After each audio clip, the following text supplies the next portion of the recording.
Order, please. We'll now begin with the daily routine, beginning with presenting and reading of petitions. The Honourable Member for Bedford. Thank you, Mr. Speaker. I beg leave to table a petition with the operative clause being, we, the undersigned, petition the Legislative Assembly of Nova Scotia to ensure that women who require a full or partial breast prosthesis as a result of a growth defect or due to surgery as a result of breast cancer receive full MSI coverage of required breast prosthesis every 2 years. Mr. Speaker, the petition contains 1,993 signatures, and I have affixed my signature as per the rules of the House. The petition is tabled. The Honourable Member for Chester St. Margaret's. Thank you, Mr. Speaker. I beg leave to table a petition. The operative clause reads as follows. We, the residents of New Ross, request that the Nova Scotia Department of Transportation and Infrastructure Renewal immediately assess and repair the deplorable condition of the Fraxville Road, Lunenburg County. Mr. Speaker, there are 192 signatures on this petition, and as per the rules of the House, I have affixed my own. Thank you, Mr. Speaker. The petition is tabled. Just before we move on to the next agenda item, I neglected to read the topic of late debate for tonight at the moment of interruption as submitted by the Honourable Member for Dartmouth North. Reads, whereas 40% of Nova Scotians live in energy poverty, be it resolved that Nova Scotia Power be required to prioritize substantive investments in sustainability, quality of service, and affordability of electricity in Nova Scotia over profits for external shareholders. The topic of late debate tonight. We'll now move on to presenting reports of committees, tabling reports, regulations, and other papers. Statements by ministers. Government notices of motion. The Honourable Minister of Justice.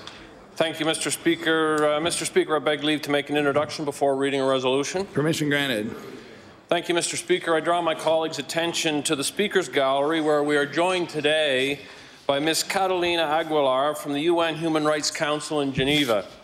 Ms. Aguilar was appointed the UN's first Special Rapporteur on the Rights of Persons with Disabilities on December the 1st of 2014.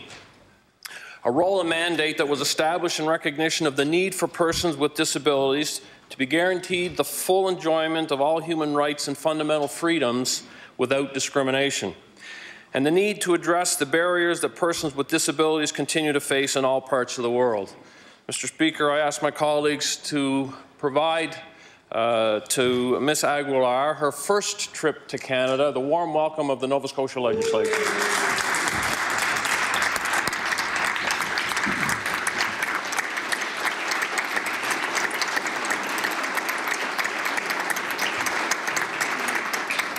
The Honourable Minister of Justice. Thank you, Mr. Speaker. Mr. Speaker, I hereby give notice that on a future day I shall move the adoption of the following resolution. Whereas the United Nations Human Rights Council, recognizing the need for persons with disabilities to be guaranteed the full enjoyment of all human rights and fundamental freedoms without discrimination, appointed Ms. Catalina Aguilar as the first Special Rapporteur on the rights of persons with disabilities. And whereas Ms. Aguilar is visiting with federal, provincial, territorial, and municipal authorities, with establishments providing services for persons with disabilities and others, to discuss significant issues related to accessibility and human rights and the measures taken for the successful realization. And whereas recognizing accessibility as a human right, the province of Nova Scotia passed and proclaimed the Accessibility Act, committing to a more equitable and barrier-free province for all Nova Scotians by 2030, and is honoured to be presented the opportunity to meet with Ms. Aguilar to share our commitment and our work, and to learn from her how we too can further strengthen the protection and promotion of such rights. Therefore, be it resolved that all members of the House welcome Ms. Aguilar and in her presence reaffirm our collective commitment to advancing accessibility and the rights of persons with disabilities. Mr. Speaker, I ask for waiver of notice and passage without debate. There has been a request for waiver. Is it agreed? Agreed. It is agreed. Would all those in favour of the motion please say aye. Aye. Contrary-minded, nay. The motion is carried. The Honourable Minister of Communities, Culture and Heritage. Mr. Speaker, may I have your permission for an introduction? Permission granted. In the East Gallery today are the founding partners of the Tidal League Incorporated, and you'll hear their exciting proposal as I read my notice of motion. But if they could rise when I introduce them, Kurt Benson, Gabrielle Lavert, and Gabrielle Roy are here with us today, so if the House would give them a warm welcome.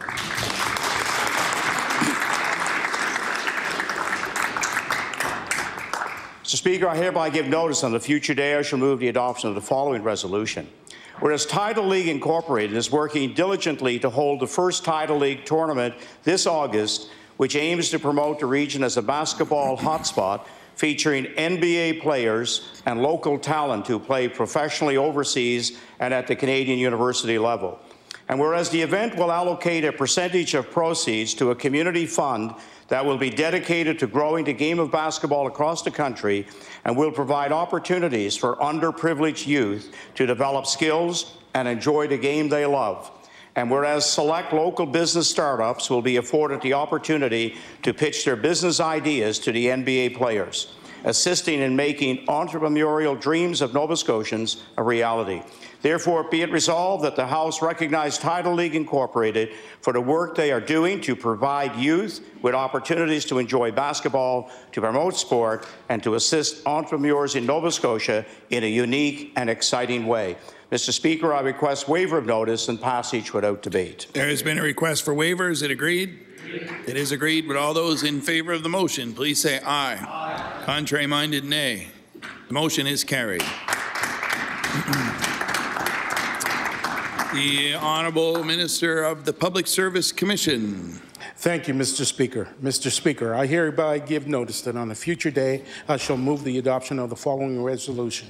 Whereas April 10th, 2019 is the International Day of Pink, a day where communities around the world can unite in celebrating diversity and raising awareness to stop homophobia, transphobia, transmisogyny, and all forms of bullying. And whereas this international movement and celebration started right here in Nova Scotia by two students who intervened and took action when they saw another student being bullied and discriminated against. And whereas no one should experience the negativity created by discrimination in our families, our schools, our workplaces, or anywhere in our society. Therefore, be it resolved that all members of this House of Assembly acknowledge the Day of Pink to show our shared commitment to celebrating diversity in all its forms, to respect one another, and to take an active role in this important social change. Mr. Speaker, I ask for waiver of notice and passage without debate. There has been a request for waiver. Is it agreed? It is agreed. Would all those in favour of the motion please say aye. Aye. Contrary-minded, nay. The motion is carried. The Honourable Minister of Communities, Culture and Heritage. Thank you, Mr. Speaker. Mr. Speaker, I hereby give notice on the future day I shall move the adoption of the following resolution. Whereas 2019 marks the 75th anniversary of the Nova Scotia Talent Trust. And whereas the Nova Scotia Talent Trust was originally created to assist Nova Scotia-born singer Portia White pursue her music career and continues to support the development of talented Nova Scotians in pursuit of a career in the arts. And whereas the Trust has assisted the professional development of over 1,000 Nova Scotians and have awarded scholarships totaling over $2 million since its creation. Therefore, be it resolved that all members of the House congratulate Nova Scotia Talent Trust on their 75th anniversary and recognize the critical role they play in the development of Nova Scotia artists. Mr. Speaker, I request waiver of notice and passage without debate. There has been a request for waiver. Is it agreed? It is agreed. Would all those in favour of the motion please say aye. Contrary-minded, nay. Motion is carried. The Honourable Minister of African Nova Scotian Affairs. Thank you, Mr. Speaker. I hereby give notice that on a future day I shall move the adoption of the following resolution. Whereas African Nova Scotian civil rights activist Joan Jones recently passed away at the age of 79, and whereas Miss Jones was the founding member of the Afro-Canadian Liberation Movement, Black History Month Association, Black Community Work Group, Inner City Initiative, Black Police Black Community Liaison Community, Black Outreach Program, Concerned Citizens Against Drugs, and the Ojama Reference Group, the inaugural council of the One Nova Scotia Home for Colored Children Restorative Inquiry Council of Parties Commissioners. And whereas Joan will always be remembered for her unwavering commitment to racial equity and human rights on behalf of all Nova Scotians. Therefore, be it resolved that the members of the House of Assembly please join me in acknowledging the extraordinary life of Joan Jones and the positive impact she has made in the civil rights movement and for our province and our country. I ask for waiver of notice and passage without debate. There has been a request for waiver. Is it agreed? Agreed. It is agreed. Would all those in favour of the motion please say aye. Aye. Contrary-minded, nay. The motion is carried. The Honourable Member for Dartmouth East on an introduction. Thank you, Mr. Speaker. In the West Gallery, we have Travis Price, co-founder of Pink Day. I'll ask Travis to please stand. Travis has done a lot of great work advocating on behalf of our youth and raising awareness about bullying and cyberbullying. And I ask the House to give Travis a warm welcome. Thank you, Mr. Speaker.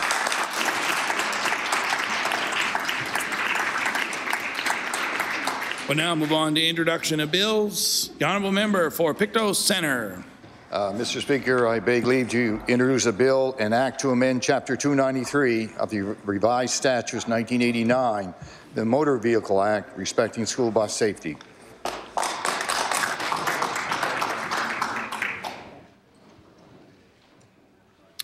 The Honourable Member for Pictou Centre begs leave to introduce a bill entitled An Act to Amend Chapter 293 of the Revised Statutes 1989, the Motor Vehicle Act respecting school bus safety. Bill 144, entitled An Act to Amend Chapter 293 of the Revised Statutes 1989, the Motor Vehicle Act respecting school bus safety. Ordered that this bill be read a second time on a future day. We'll now move on to notices of motion, statements by members. The Honourable Member for Cole Harbour Eastern Passage. Mr. Speaker, I rise today to acknowledge constituent Shannon Kelly Bem for all of her efforts to raise funds for the Tallahassee Community School Breakfast Program. Shannon has, with the help of many community members, held auditions for a live play, Curtain Call at the Cove. Shannon is no stranger to theatre, so the idea for this fundraiser came naturally to her. The cast and crew are local community members and have volunteered many hours in preparation for the show. When Shannon is not preparing for shows, she is hard at work teaching children's Broadway, adult tap dancing, and serving as a member of the Passage Players Society. And Mr. Speaker, I had the opportunity to attend this play, and it was hilarious. I ask all members of the Nova Scotia Legislature to join me in thanking Shannon Kelly Bem for her hard work and dedication to her community of Eastern Passage, Nova Scotia. Thank you, Mr. Speaker. The Honourable Member for Cape Breton Centre. Thank you, Mr. Speaker. Mr. Speaker, may I make an introduction? Permission granted. Thank you. I'd like to draw the members' attention to the West Gallery, where we have in attendance today Stephen Saunders, who has just recently been told he was in remission, and his daughter Haley McDonald, who fought so tirelessly to bring some resolve to her dad's issue. So please, everybody, welcome them to the House.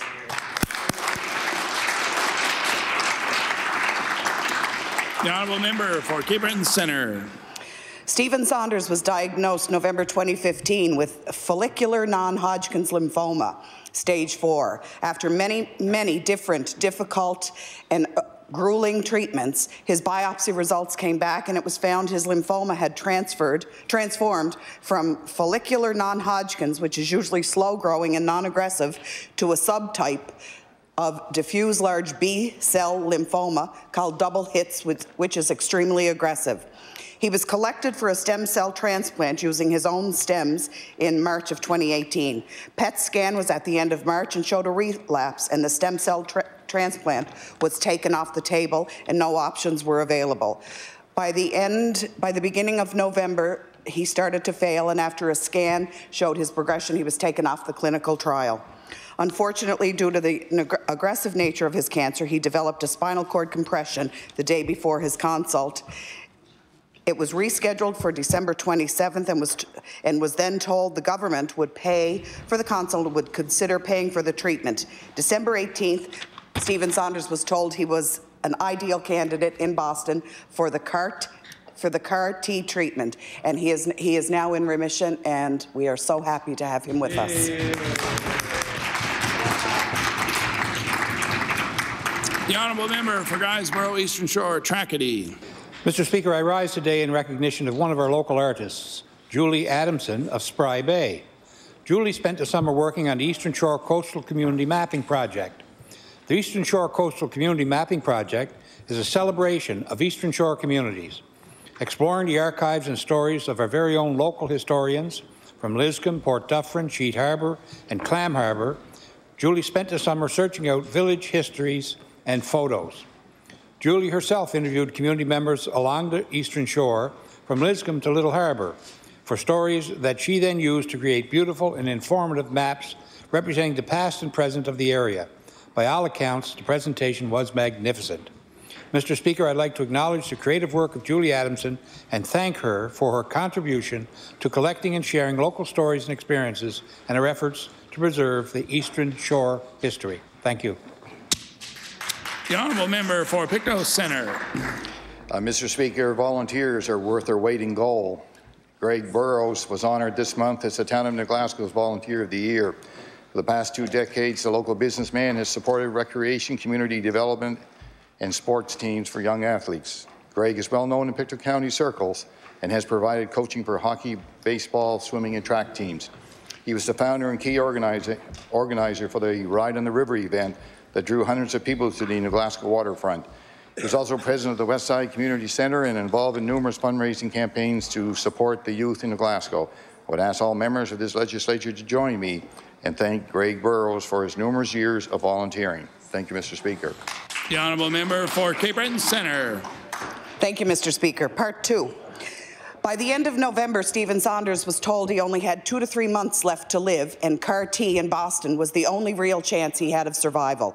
His doctor had requested funding from MSI and the Department of Health and Wellness, and a letter campaign was started the next day. They booked a consult in Boston to pay for out of pocket as a family because the funding hadn't come through. The consult was for December 20th. Stephen appeared on CBC on the news on December 18th. Shortly after that, they were told that the government would pay for the consult and would consider paying for the treatment. CAR-T is only approved in the United States and still in clinical trials in Canada, and it was the only option that was available on the table to save Mr. Saunders' life. They continued the letter campaign after December, and funding was approved on January the 9th. They were flown back to Boston, and his cells were collected on January 16th. They flew back to Boston and outpatients chemo for a week, and March 15th they were told he was in remission. The honourable member for Fairview Clayton Park.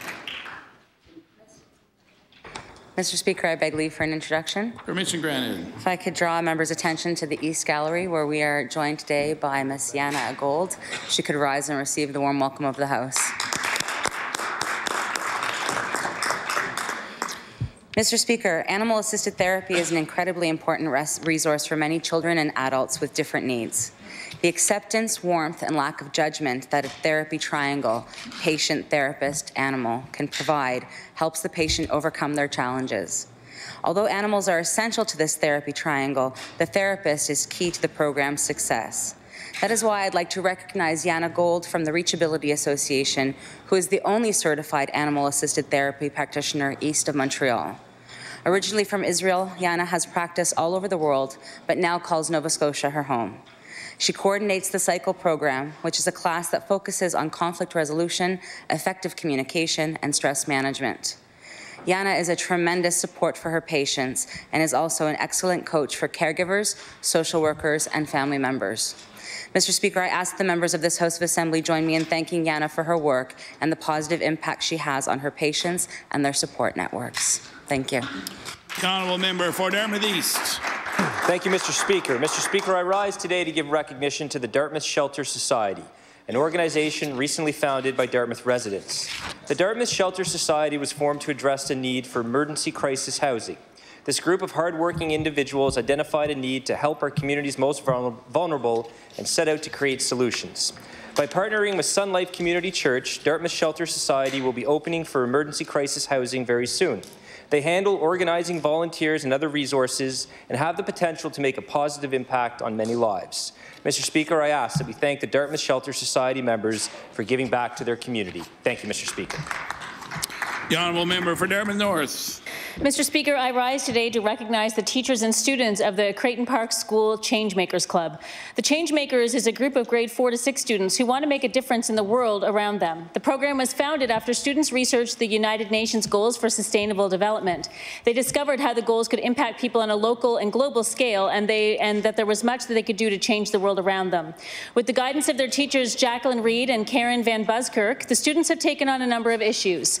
They have had great success in making reusable beeswax snack bags. They are building and decorating bee boxes, and they've been involved in many community activities like the Creighton Park's Feed Nova Scotia program, partnering with Alice House for the Fresh Start for Families campaign, and cleaning the school grounds. Mr. Speaker, the Changemakers Club is a remarkable example of what youth in Dartmouth North and across the province are capable of when given the opportunity to make a difference. I ask the members of this House to join me in recognition of the Changemakers of Creighton Park School for their outstanding achievements and dedication to making a difference. The honourable member for Halifax Armdale. I rise today, April 10th, on National Siblings Day, a day created to honor our brothers and our sisters, to pay homage to my 4 sisters and 1 brother. Mr. Speaker, I'm blessed to have 5 siblings. Today I stand in this historic House of Assembly to recognize all their support and love. On behalf of my sisters, I want to highlight the attribution and contribution of my brother Stephen. Stephen, for me and my family, is an unsung hero. He is intelligent, generous, and a savvy businessman. He's a son, husband, father, uncle, and a fantastic role model. He does a great deal of good in his community without inviting great fanfare and always with humility. In that way, he truly is his father's son. Stephen puts his family first and is a mentor to his siblings, children, and his nieces and nephews. He's always there when you need advice, and I value him for that. Thank you. The honourable member for Colchester, Musqueam Valley. Thank you, Mr. Speaker. April the 10th is the Day of Pink, which is the International Day Against Bullying, Discrimination, Homophobia, Transphobia, and Transmisogyny across the world. In celebration of this day of inclusivity and acceptance, the Canadian Centre for Gender and Sexual Diversity has launched a new resource called Our History Initiative, which aims to bring a mini museum into schools, community centres, libraries, organizations, offices, and workplaces. Along with the free museum exhibits, they have also launched a history textbook, quiz, and video to help stop bullying in schools, communities, and workplaces. I applaud the initiative of the Canadian Centre for Gender and Sexual Diversity and encourage all members to spread the message of inclusivity and positivity for all. Thank you, Mr. Speaker. The honourable member for Halifax Needham.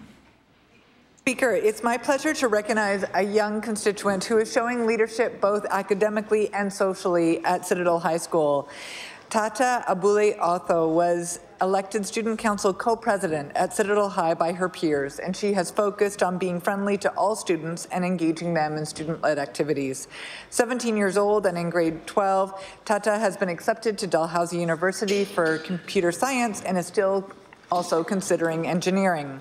Tata was born in Ethiopia and spent time in Kenya before arriving in Halifax in 2008, where she started grade 7. Now living in Mulgrave Park with her mom and her siblings, she has participated in several programs of the Phoenix Youth and Community Center, and through Let's Make It Happen had a job placement at the Central Library. She was also a participant of Future Roots, a social enterprise that gave youth their first experience of paid employment, and she now works part-time at Lawton's. A strong, outgoing Black woman who likes math, Tata is one to watch. I congratulate her on her accomplishments to date and will be following her career with interest. The honourable member for Cole Harbour, Portland Valley. Thank you, Mr. Speaker. Cole Harbour, Portland Valley is blessed to have the volunteers that we have.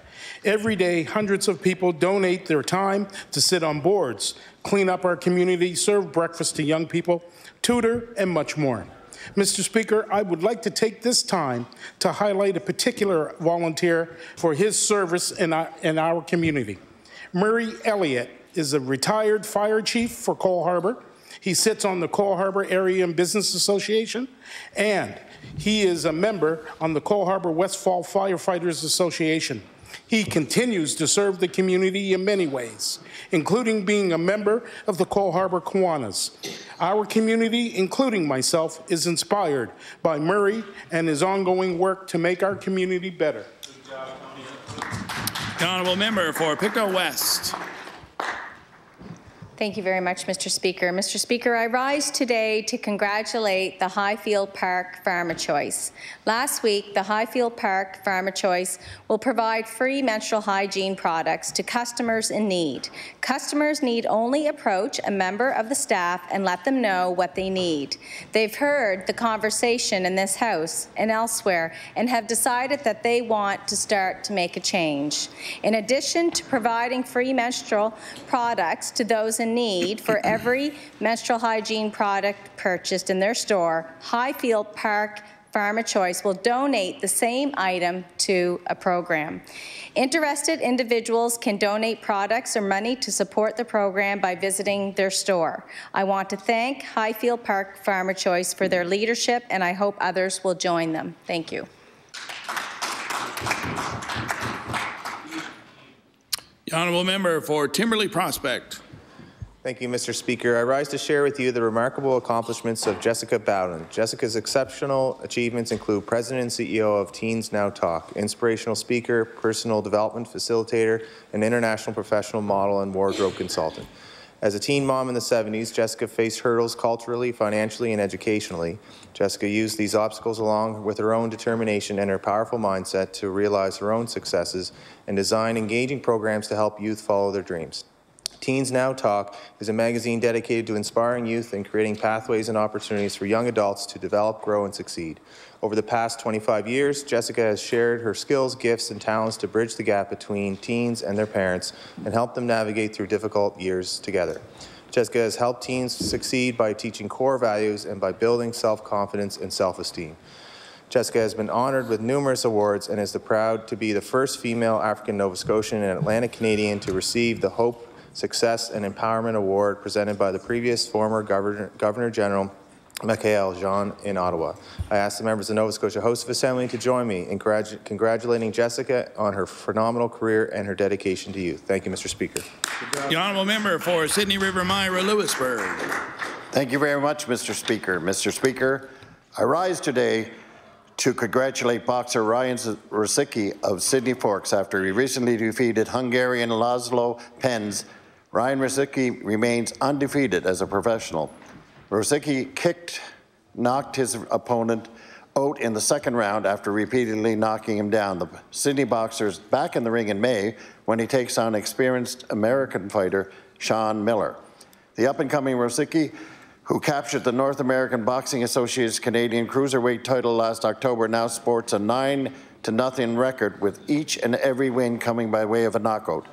Mr. Speaker, I stand here once again to congratulate Ryan Rosicki on his current boxing record and wish him every success in his future boxing career. Thank you, Mr. Speaker. The honourable member for Halifax Needham. Mr. Speaker, I want to take this opportunity to congratulate and express my appreciation for some local creators.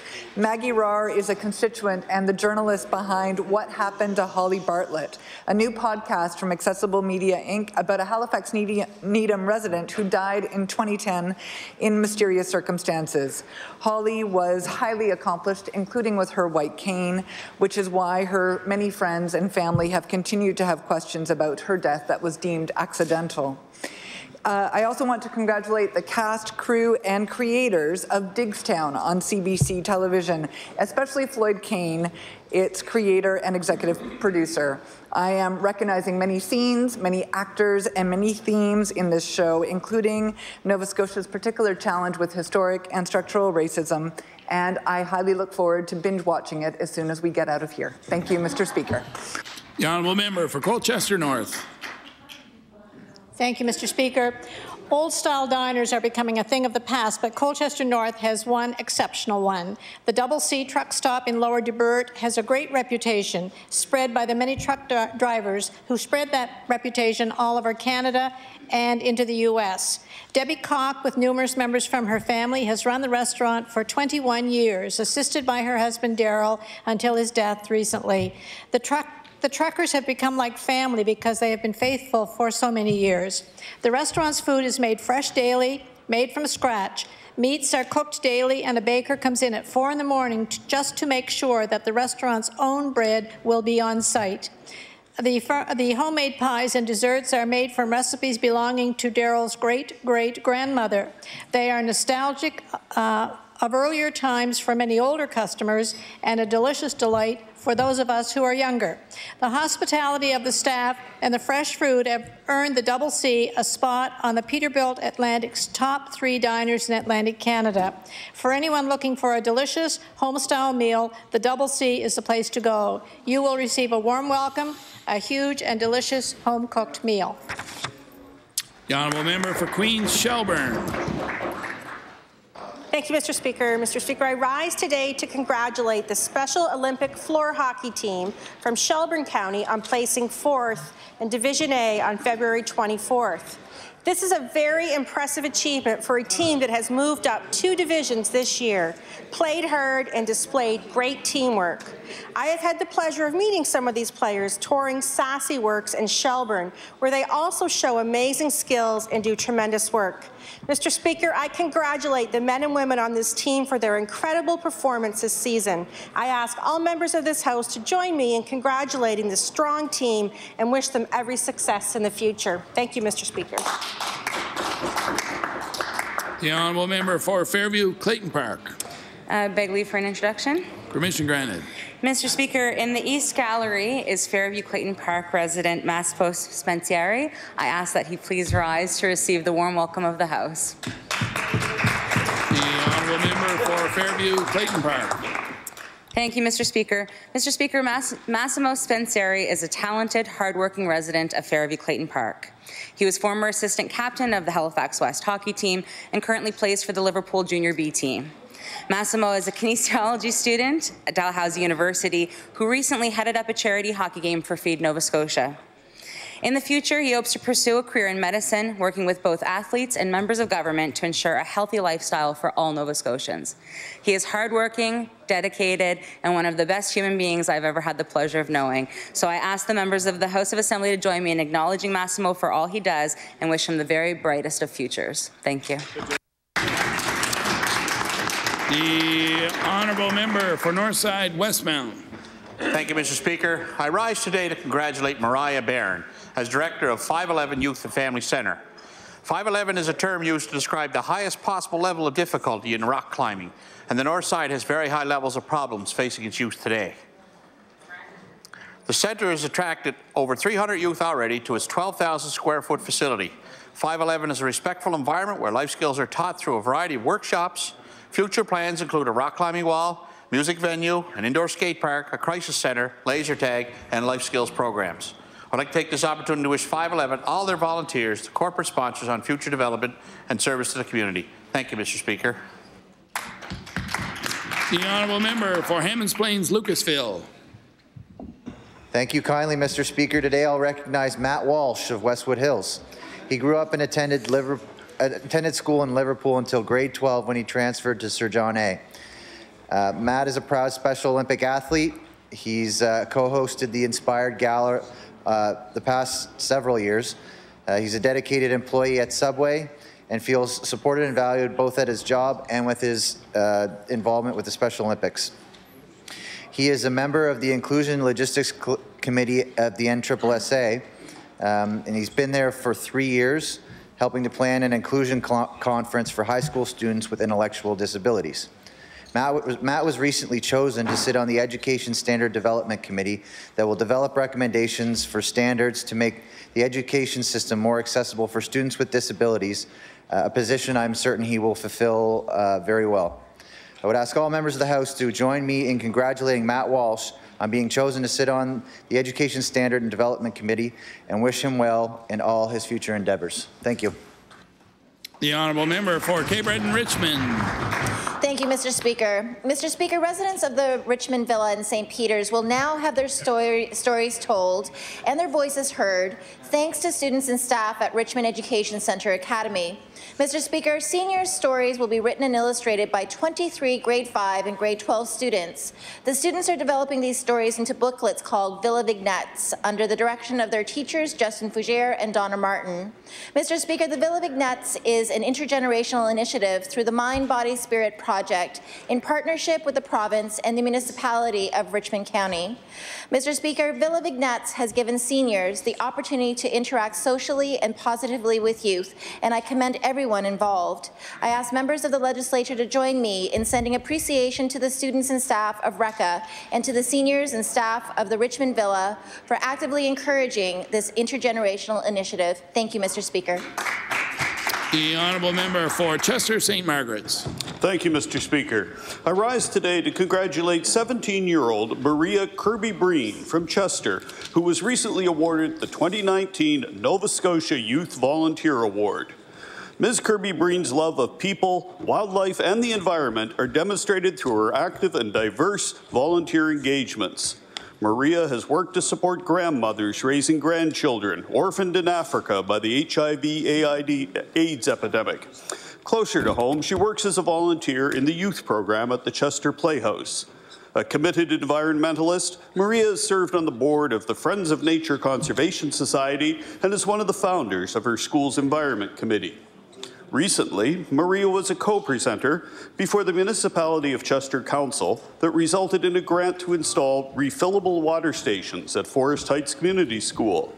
Mr. Speaker, I invite the members of this Assembly to join me in congratulating Maria on receiving the 2019 Nova Scotia Youth Volunteer Award and to wish her well in all her future endeavours. Thank you, Mr. Speaker. The honourable member for Cumberland North. Thank you, Mr. Speaker. Today I'd like to recognize Alex Ross of Family Over Fame.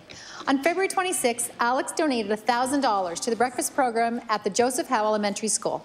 Alex was previously a student there. This school helped shape Alex as a person and as a business owner. He's a man who gives back to those who have helped him in hopes that he may help to inspire others. Alex Ross started the business and community movement Family Over Fame, which reflects his personal mission. Family over fame means put your family first and never forget where you came from. Alex celebrates his home community, Uniacke Square, whenever he can. He hosts an annual community party where he celebrates his family and his community. I am privileged to know Alex, and today I would like to thank him for his generosity in giving back to his community. Thank you, Mr. Speaker.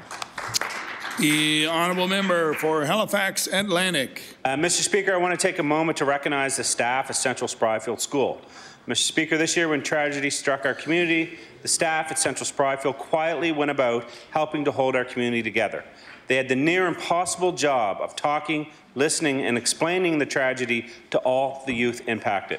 So a big heartfelt thank you to Jackie Bourget, Catherine Brown, Kim Conrad, Donna Davies, Chantel Eastwood, Ryan Gallagher, Julian Jackson Rutledge, Courtney Jones, Mary LeBlanc, Emily McKinney, Tracy Poole, Jenna Randall, Antoinette Souquer, Patrick Wells, Christine Welsh, Tanya Welton, almost done, Mr. Speaker, Erica Wilson, Kayla Bradley, Kelly Dodge, Maxine Coates, Marsha Hudson, Julian Laura, and Melissa McClellan, Terry McKinn, and of course, Principal Cindy Estevan. Thank you for your leadership and support during our time of need and always being there for us. The honourable member for Cumberland South. Thank you, Mr. Speaker. Mr. Speaker, I rise today to acknowledge the Aegis Sail Museum in the community of Port Greville, Cumberland County. The museum overlooks the tidal Greville River and pays tribute to the heritage of the communities along the Minas Channel. Mr. Speaker, the mission of the museum is to collect, conserve, and preserve the parish brochure lumbering and shipbuilding history for the purpose to educate and display so this important part of Nova Scotia history is not lost. Main displays are housed in the 1854 church and a boat-shaped addition, with 4 outer buildings, display buildings, and genealogy and research area, as well as a new wharf walkway, cafe, and gift shop. Mr. Speaker, this year will mark the 25th anniversary since the opening of this museum, which has made such an impact on this community as well as the province of Nova Scotia. Mr. Speaker, please join me in congratulating the Age of Sail Museum and all of their hard-working volunteers on 25 years of preserving the heritage of this great community. Thank you, Mr. Speaker. The honourable member for Lunenburg. Mr. Speaker, I beg leave to make an introduction. Permission granted.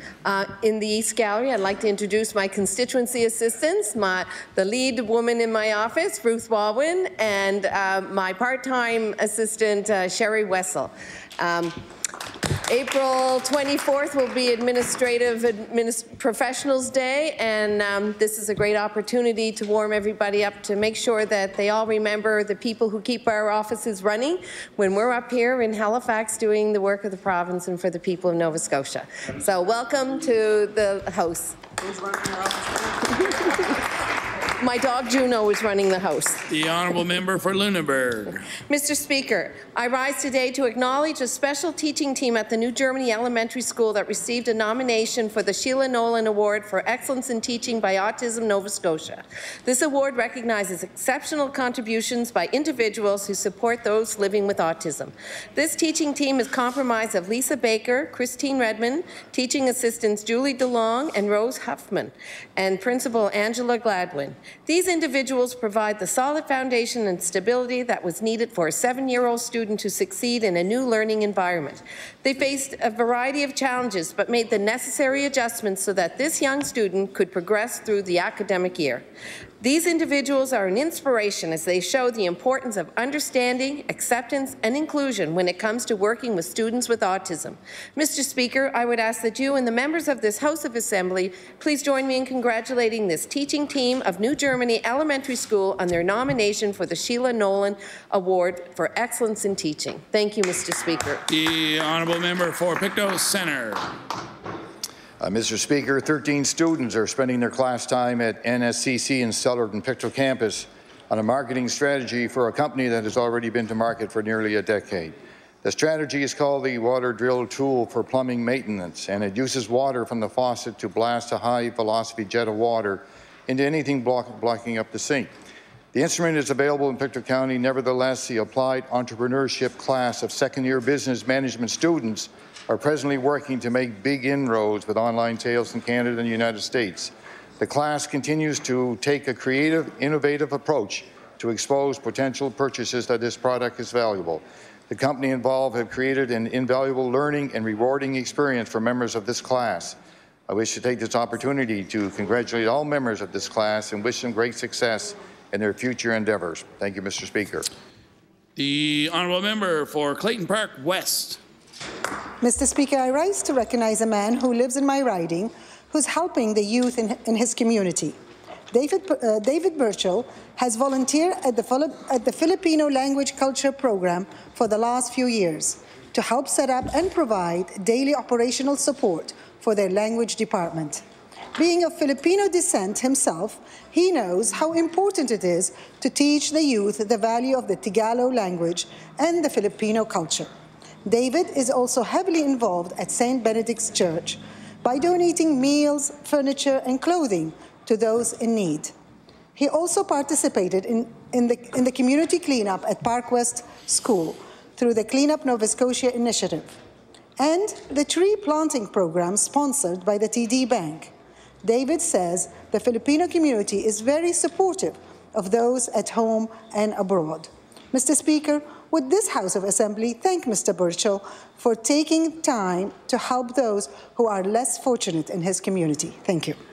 The honourable member for Pictou East on an introduction. Thank you, Mr. Speaker. Seated in the gallery today, we have Julie Chason has joined us. She's a wonderful person who cares about the community. She also happens to be the president of the Nova Scotia PC Party. Welcome to the chamber, Julie. The honourable member for Queens Shelburne. Mr. Speaker, in January of this year, Marcia Crawford hung up her white coat and retired after a 42-year-long career as a pharmacist. This career included 27 years at Reynolds Pharmaceuticals in Liverpool, where Marcia was not only a dedicated professional, but she always had a smile on her face and willing to go above and beyond for everyone. Her compassion and authentic caring were evident at all times. It goes without saying she is missed a great deal by both her colleagues and her clients. Mr. Speaker, I would like to offer my sincere congratulations to Marcia on her well-earned retirement after a long, successful career, and I wish her a happy, healthy retirement. Thank you, Mr. Speaker. The honourable member for Kings South. Mr. Speaker, last month, Colebrook resident Alicia Smith was at the right place at the right time to use the first aid skills she learned as a cadet. Alicia was working her shift as a supervisor at the local Tim Hortons when she was alerted that a customer had fallen outside the coffee shop, hitting his head and rendering him unconscious. Alicia ran outside, noticed that help was needed, and without hesitation stepped in to administer CPR. That split-second decision bought enough time before paramedics arrived.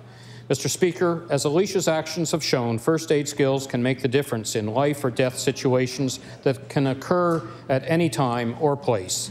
Thankfully, Alicia Smith had those first aid skills and the quick reaction to use them. Mr. Speaker, I invite all members of the Nova Scotia House of Assembly to join me in thanking Alicia Smith for her leadership and life-saving call to action. Thank you, Mr. Speaker. The honourable member for Cape Breton-Richmond. Mr. Speaker, the Strait Area Campus offers excellent programs and is a tremendous supporter of neighbouring communities. One such support came in the form of a 5-course Indigenous culinary showcase, which took place on March 28, 2019. Mr. Speaker, the event was a celebration of Indigenous cuisine and an opportunity for culinary students to receive first-hand experience from one of Canada's leading chefs, Richard Francis. The passion for culinary arts by Mr. Francis has helped to support, motivate, and inspire First Nations communities about reconciliation through Aboriginal cuisine. Mr. Speaker, I ask the members of this House to join me in sending our appreciation to the Strait Area Campus staff and students for their forward-thinking and innovative programming and activities. Thank you, Mr. Speaker.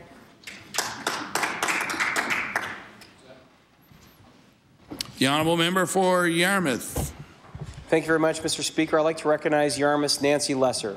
Nancy was a grade 1 teacher at Milton Elementary School for many years, where she was beloved by generations of students. Nancy has written and published a book entitled Unsuppressed Chuckles. Unsuppressed Chuckles is a heartwarming and amusing collection of quotes and anecdotes from her 30 years of teaching elementary school. I'd like to ask this House to join me in congratulating Nancy Lesser on this great accomplishment, and I encourage everyone to pick up a copy of her book. I know she'll appreciate it. The honourable member for Inverness. Mr. Speaker, on this day some years ago, there were a couple of happy parents who welcomed a son into the world. And they probably never knew what he would go on to do. But like any happy parents, they were, I'm sure, were overjoyed on this day. And I'm sure they're looking at their son proudly today. And I'd like to take this moment to wish the Leader of the Official Opposition a happy birthday.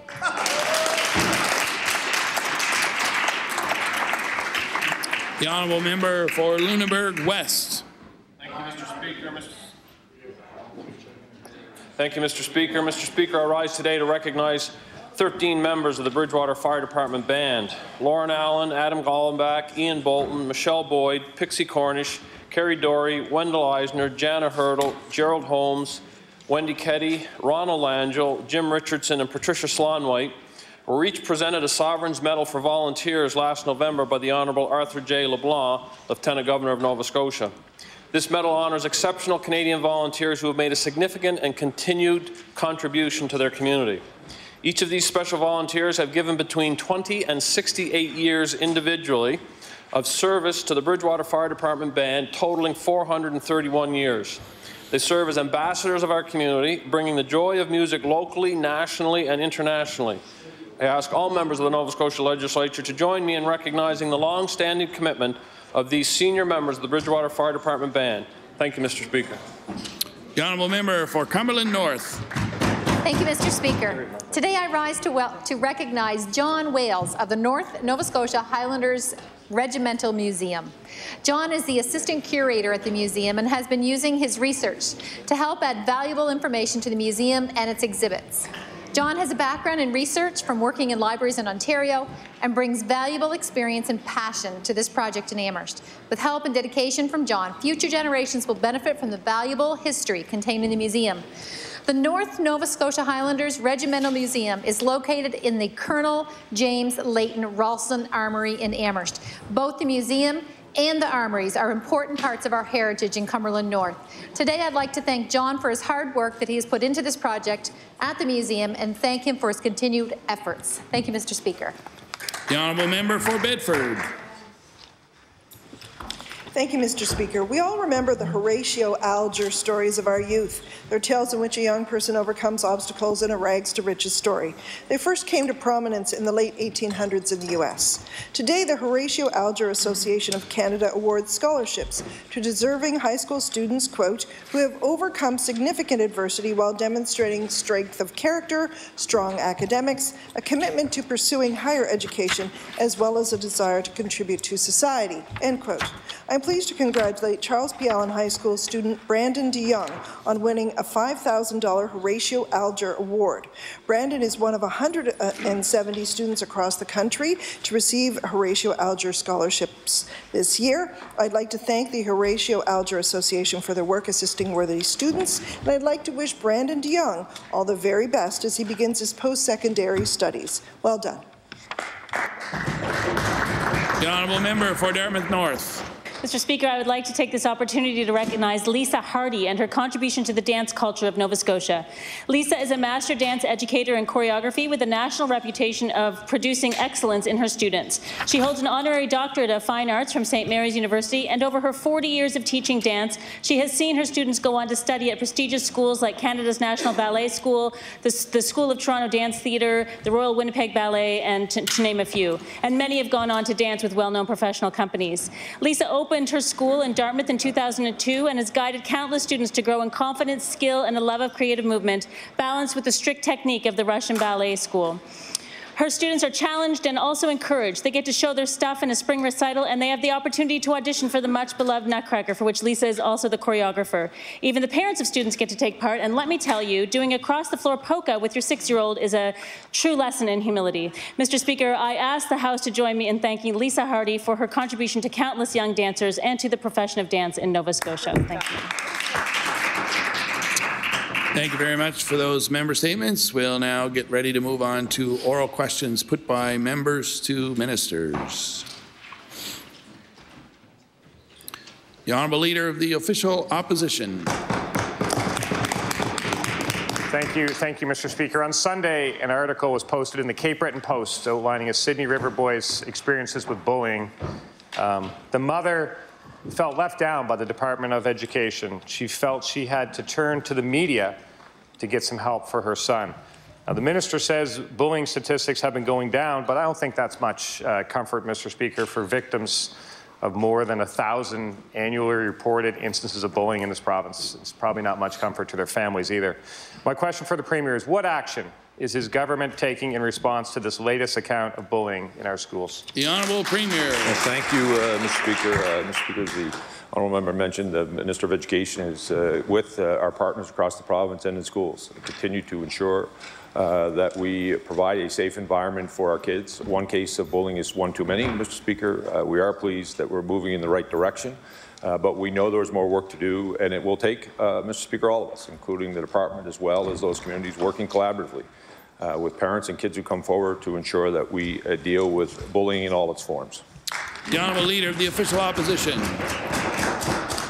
Thank you, Mr. Speaker. No child should be afraid to go to sleep at night because they know that in the morning they have to get up and go back to the place where they were bullied, back to school.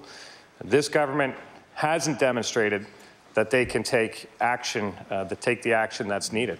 And when people come forward, it has to be taken seriously by the government. So will the Premier provide some peace of mind to the parents and students of this province and give some assurance that the government will stop turning a blind eye to bullying and start to take some actual action when people come forward?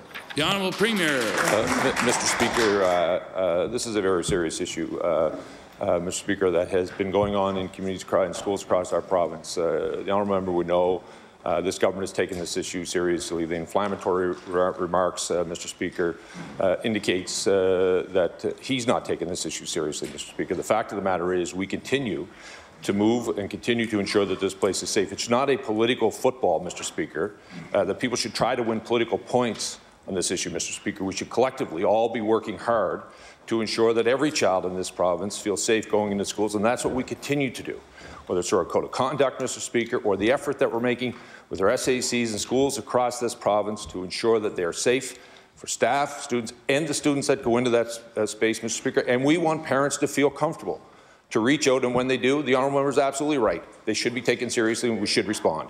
The Honourable Leader of the Official Opposition. This is the province where Pink Shirt Day was started, Mr. Speaker. This is the province that commissioned the There's No App for That report on bullying that's since got national and some international attention, Mr. Speaker. This is the province that has the position of anti-bullying coordinator right within our Department of Education. Yet statistics have only decreased minimally since action was started to take on the report. Can the Premier give us an explanation, maybe devoid of political rhetoric? Can the Premier give us some explanation why this government is coming up so far short when it comes to addressing bullying and cyberbullying in the school system? The Honourable Premier. Mr. Speaker, the Honourable Member in his question actually demonstrates the fact that we're continuing to see a decline in that, Mr. Speaker. The work that's happening in communities across this province is having an impact.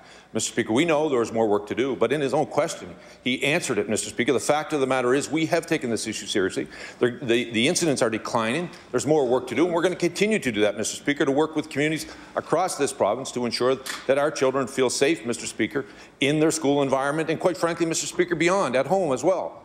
The Honourable Leader of the New Democratic Party. Mr. Speaker, since 1992, when Nova Scotia Power was privatized, more than $3 billion has been paid out in company dividends.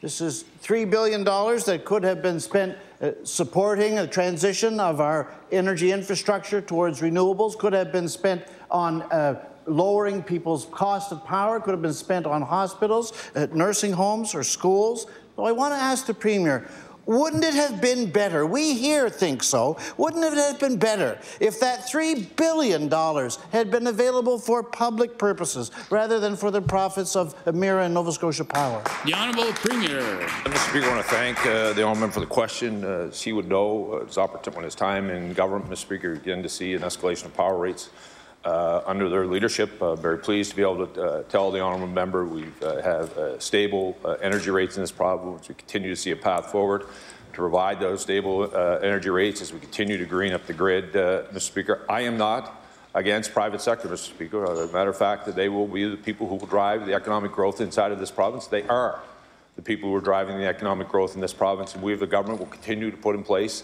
policies that reflect that, Mr. Speaker, that we see them as an asset. It's how we're going to grow good opportunities for our sons and daughters, Mr. Speaker, and we fully expect the independent regulator from government to ensure that our utility lives, Mr. Speaker, inside the regulated environment that it's been set to live in. The Honourable Leader of the New Democratic Party.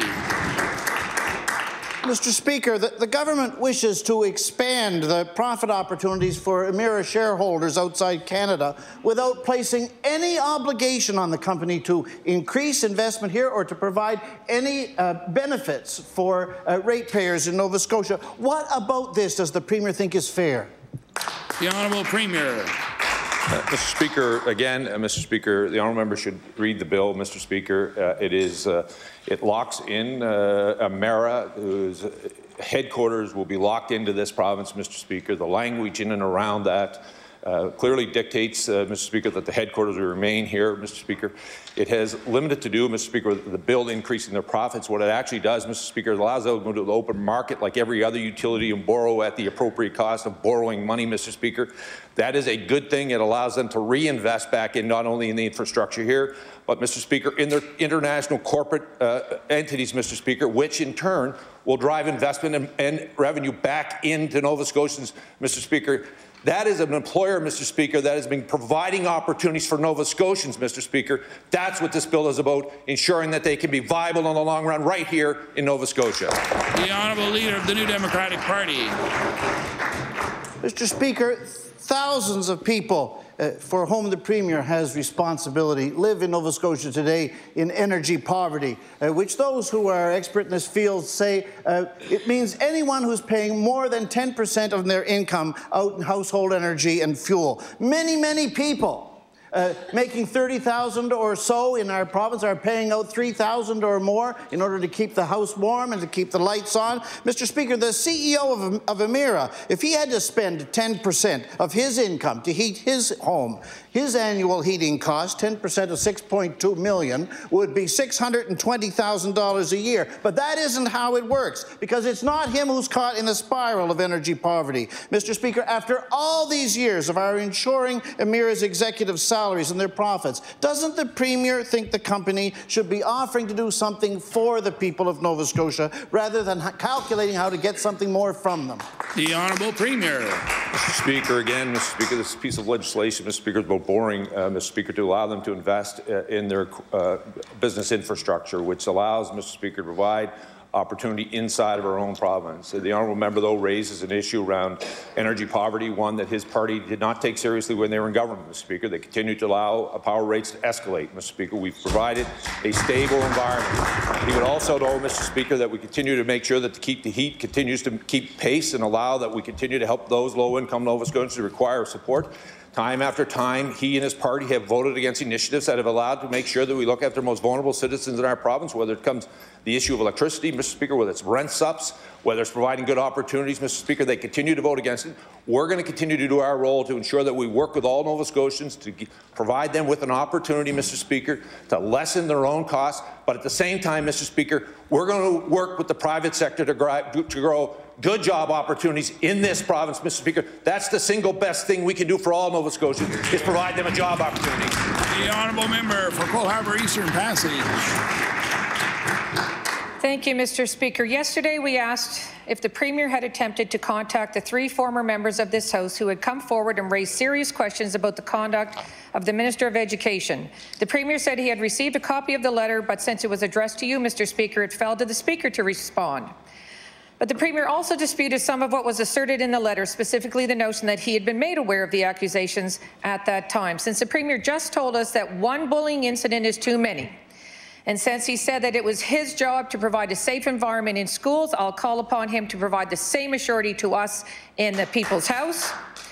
Can I ask the Premier why he won't simply pick up the phone and call these former members and ask them to tell him their story? The Honourable Premier. Mr. Speaker, I appreciate the question from the Honourable Member. As I said yesterday, Mr. Speaker, I was CC'd along with the other leaders of the House to, Mr. Speaker, post a letter that went to you, Mr. Speaker. I took the issue very seriously. I looked through my entire records, Mr. Speaker, to find out if either one of those members had contacted me or, quite frankly, the 2 leaders who were representing the party at the time.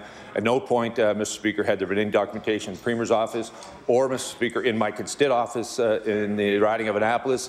And on top of that, Mr. Speaker, I continue to tell, and I'll tell the Honourable Member, Mr. Speaker, when it was said that I was made aware of this issue, Mr. Speaker, back in 2012, 2013, absolutely I was not. The Honourable Member for Cole Harbour Eastern Passage. Mr. Speaker, I don't agree that the Premier has taken this issue seriously, otherwise I wouldn't keep raising the issue. We'll agree that the Premier maybe didn't know back then, but we keep asserting he does know now. Yesterday we asked if the Premier would commit to reaching out to the former members in question. We didn't get an answer. The Premier responded by recounting, again as he just did, all the ways that there has been no communication in the past. The Premier can find no indication that he's made any attempt to get the facts on these incidents, and frankly, neither can we. That's why we keep asking. This issue is not about a political football. If it was, I would call it Deflectgate. Will the Premier do the right thing, call these former members and get a full account of their accusations? Then we will take the Premier seriously when he says he's taking the issue seriously. The Honourable Premier. Mr. Speaker, in her remarks, Mr. Speaker, she laid out these are accusations, Mr. Speaker, that fall in the purview of the Province House, Mr. Speaker. The Honourable Member should know by now, I don't control Province House, Mr. Speaker. It falls under you as the Speaker, Mr. Speaker. You are the one who manages the Province House, not the Premier. What I did, though, Mr. Speaker, when the letter came to me, I want to tell the Honourable Member I took this issue seriously. I continue to take it seriously. We continue to make sure there was no contact with me. And I want to assure the Honourable Member, at no time, did anyone reach out to me telling me there was physical contact between anyone. Mr. Speaker, the Honourable Premier. The party can yell when he's sitting down and stand. Why doesn't he stand up and ask me this very question, Mr. Speaker? The fact of the matter is, Mr. Speaker, we took this issue seriously and will continue to do so, Mr. Speaker. The Honourable Member for Cape Breton Centre. Mr. Speaker, Stephen Saunders and his family have been through much uncertainty about Stephen's access to the cancer care services he needed. After several rounds of chemotherapy, he was told the only other treatment option was a procedure provided in Boston. He applied for out-of-province treatment and was denied. His family and friends started writing letters and went to the media. Luckily, Stephen's application for out-of-province care was approved, and he recently completed a successful round of treatment in Boston. So my question to the Minister of Health is, does he think it is acceptable patients have to plead their case to the media, to their MLAs, and friends and family have to engage in a letter-writing campaign to ensure patients receive the care that they need? The Honourable Premier, the Honourable Minister of Health. Thank you, Mr. Speaker, and I thank the member for the question. I believe it's all members of the legislature recognize and I think share the appreciation for the Saunders family and the success of the treatment. But, Mr. Speaker, what I can assure the member opposite is under my tenure anyway, Nova Scotians don't have to engage in letter-writing campaigns or going to the media. I follow the processes in place to consider exceptional treatment programs, as this one was. Mr. Speaker, I required additional information from clinicians. It was the clinicians who provided the details and the recommendations, as they do anytime there's an exceptional request for drugs or treatments that don't currently have the, that are needed on an exception basis. The Honourable Member for Cape Breton Centre. Sadly, Mr. Speaker, the time is running out for the Saunders family, though. Mr. Speaker, when the NDP was in office, we brought in new out-of-province healthcare travel policy. It's been almost a decade since that policy was brought in. Much has changed, so has healthcare. Stephen Saunders' case highlights the need to revisit these policies, to evaluate how they have worked, and to come up with modern solutions that will make patients' lives easier. So my question to the Minister of Health and Wellness is, will he commit to review the out-of-province healthcare travel policy, and will he make that review public? The Honourable Minister of Health. Thank you, Mr. Speaker. I thank the member for raising the question. First of all, I want to clarify for the members of the House, there are really two topics here, I think, that have come up in these questions. One is about treatment programs and options and whether or not they've reached a consensus within the clinical community and the reviews that take place nationally to help inform provincial guidelines for treatment programs. That's one piece. The other piece specifically about out-of-province travel program, Mr. Speaker, that's something that I recognized earlier this year and currently have staff reviewing that policy. I've already made that publicly known, Mr. Speaker, through the media. The Honourable Member for Kings North. Thank you, Mr. Speaker. My question is for the Premier. On March 13th, the Leader of the Opposition asked the Premier if he had read the 60 stories compiled by the mental health advocacy group #HowManyNSHA-IWK. And senior NSHA officials had said these stories would be passed on to the Premier and the Minister of Health, but the Premier said he had not seen them, and I'll table that. Well, I brought a copy of these stories, and I'll table them so that the Premier can read them, since his copy seems to have gotten lost. So my question for the Premier is now that he has a copy of these important first voice accounts of our mental health care system, will he read them? The Honourable Premier. Thank you, Mr. Speaker. I want to thank the honourable member for the question. This is an important issue, Mr. Speaker. When the leader of the Conservative Party asked me that question, what I said was that I had not seen them. But I also said, Mr. Speaker, that they would have been seen by those who were part of making the policy in and around part of that. But I'd be more than happy, Mr. Speaker, to get a copy of the information just tabled and be happy to follow through. But I want to tell the honourable member those voices were part of the decision-making that has gone on and will continue to be, Mr. Speaker, and families across this province who are continuing to struggle should know that they're being heard, and we'll continue to work with them, and we'll continue to rely on our healthcare experts to provide us with evidence-based solutions, Mr. Speaker, that will help those families. The honourable member for Kings North. Thank you, Mr. Speaker, to the Premier for that answer. This package includes 60 stories plus 13 submitted on March 6 in this legislature about gaps in the mental health care system. But let's be honest, we could have easily collected 160 or 260 stories. Every day someone is failed by gaps in our mental health system, yet nothing seems to change.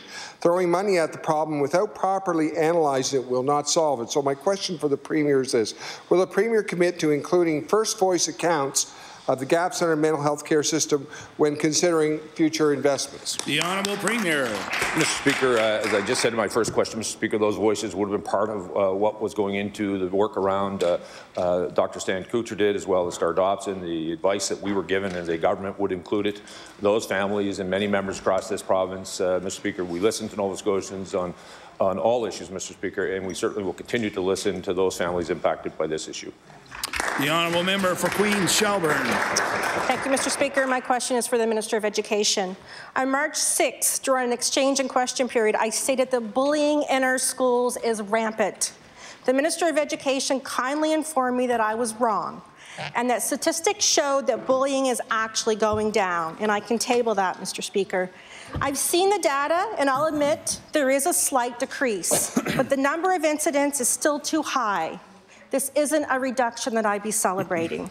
My question for the minister is, based on the statistics that we have had over 1,000 reported bullying incidents in 2017-18, does the minister feel that our work is done in addressing bullying? The Honourable Minister of Education. Thank you very much, and the answer is of course not. You know, one bullying incident is one too many. It's a complicated issue. We're talking about people's behavior. And there's a number of factors that contribute to that. So we have approached this in a really systemic way with interventions, behavioral interventions, with restorative practices, and of course with disciplinary action as well. It seems that, and with strong policies for online behavior, that also come with consequences, and teaching our children, using these moments as well to be learning moments for our students to help them become better people. And of course, it's not to be celebrated that we still have bullying incidences, but the fact that we are seeing a trend in the right direction is something to take some comfort in. And of course, there's still a lot more work to do, and we're committed to doing that. The honourable member for Queens Shelburne. Thank you, Mr. Speaker. I'll admit I find bullying statistics hard to trust. I don't believe bullying is something that is regularly reported, especially with most of it moving to online, where parents and school staff don't even know that it's happening. The minister seems to think that because these statistics show a minor reduction, the situation is improving. But as he has just said, I agree, one case of bullying is way too many.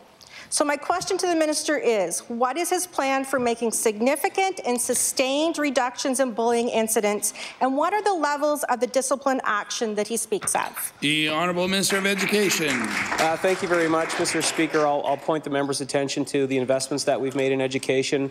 We have put new behavioral support teachers in place. We have child and youth care practitioners in place.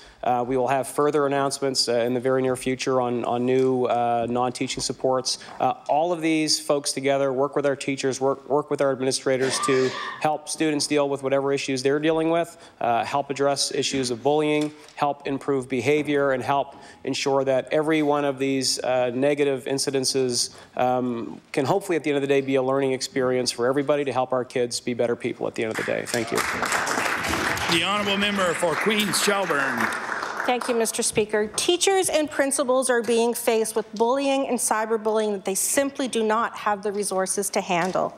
As cyberbullying gets more creative and advanced, those in charge of keeping our students safe are finding themselves out of their depth. School principals are spending their Monday mornings trying to discipline students over Facebook comments that were written on Saturday night.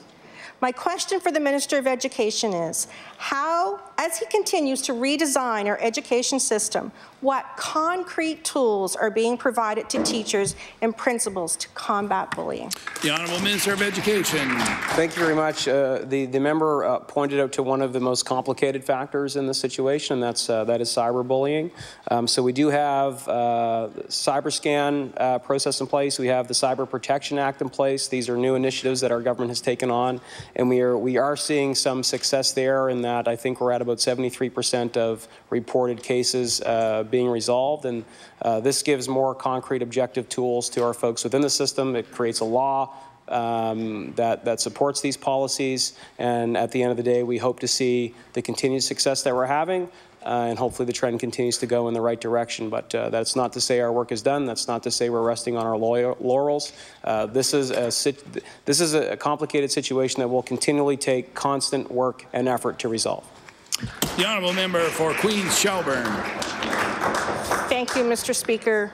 Today's bullies cannot be dealt with or as easily identified as the way they were in the past. We know that. It seems like every day there is a new method of wreaking havoc on someone else's life. And as a mother who had a child who was bullied so badly into the school system, I know those havocs. As this problem gets worse and worse, I think many parents, teachers, and students are wondering about the government's anti-bullying plans. They would have to look beyond this year's budget and business plan, neither of which have made any mention of resources for bullying and cyberbullying.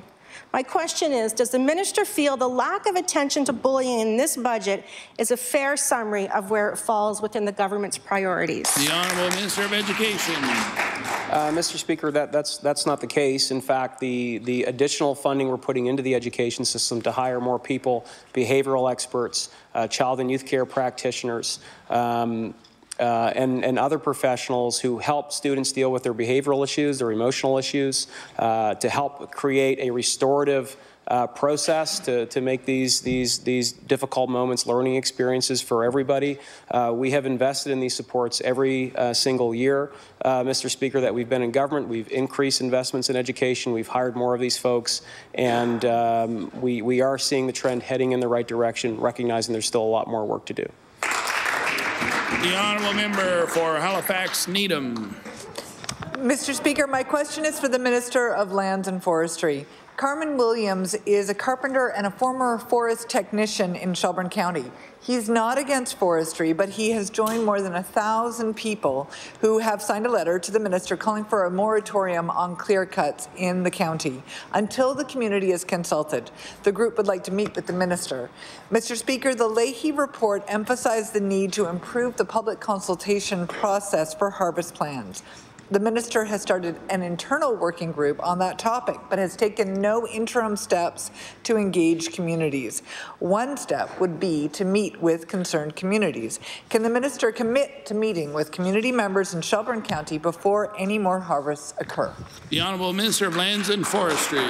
Thank you, Mr. Speaker, and I appreciate the question. I'm aware of that specific stand. There continues to be a process in place for engagement with the community. They have 40 days to submit their views. And we take those comments very seriously, and our IRM team looks at that, which includes biologists, which includes foresters. We do our best to make the best treatments. We also are making a significant progress on the Leahy report, updating our forest management guide. We will have a workshop and stakeholder engagement in the coming months. We have our experts, external experts that we've reached out to that should be joining our internal teams shortly. So we are making progress, and I continue to look forward as we make change to move towards ecological forestry in the province. The Honourable Member for Halifax Needham.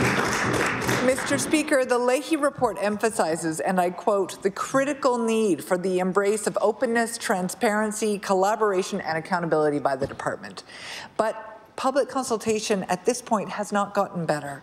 The one mechanism the public has for viewing harvest plans is through the online harvest viewer, but recently changes were made in what some feel is a crude public relations spin. The term clear cut has been removed and replaced by less transparent technical terms, and past harvests are no longer visible on the map, which makes it more difficult to see the overall number of harvests being approved in a given area.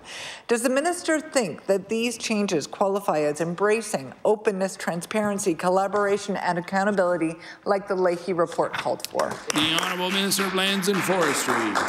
Thank you, Mr. Speaker, and we continue to take feedback in this interim period before the recommendations are fully implemented. There were some changes based on feedback around upload time in terms of the past maps. Those have actually since been added back to the map, so that statement's not entirely accurate.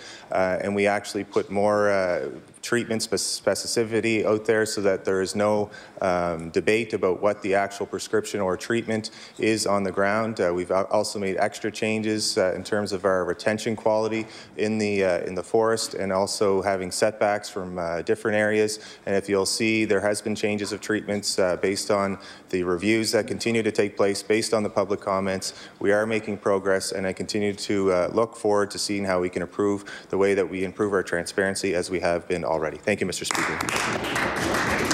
The Honourable Member for Queens Shelburne. Thank you, Mr. Speaker. My question is to the Minister of Education. The 2012 Task Force on Bullying called for the implementation of digital citizenship to educate students, staff, parents, and the general public on safe practices online. The intention behind this comes from a good place, and on paper, it seems like it could be very effective. However, students aren't taking it seriously. It's something that they have to listen to, but it's more of a nuisance than anything with impact. My question for the Minister of Education is, what measures are in place to analyze the effectiveness of digital citizenship education? The Honourable Minister of Education.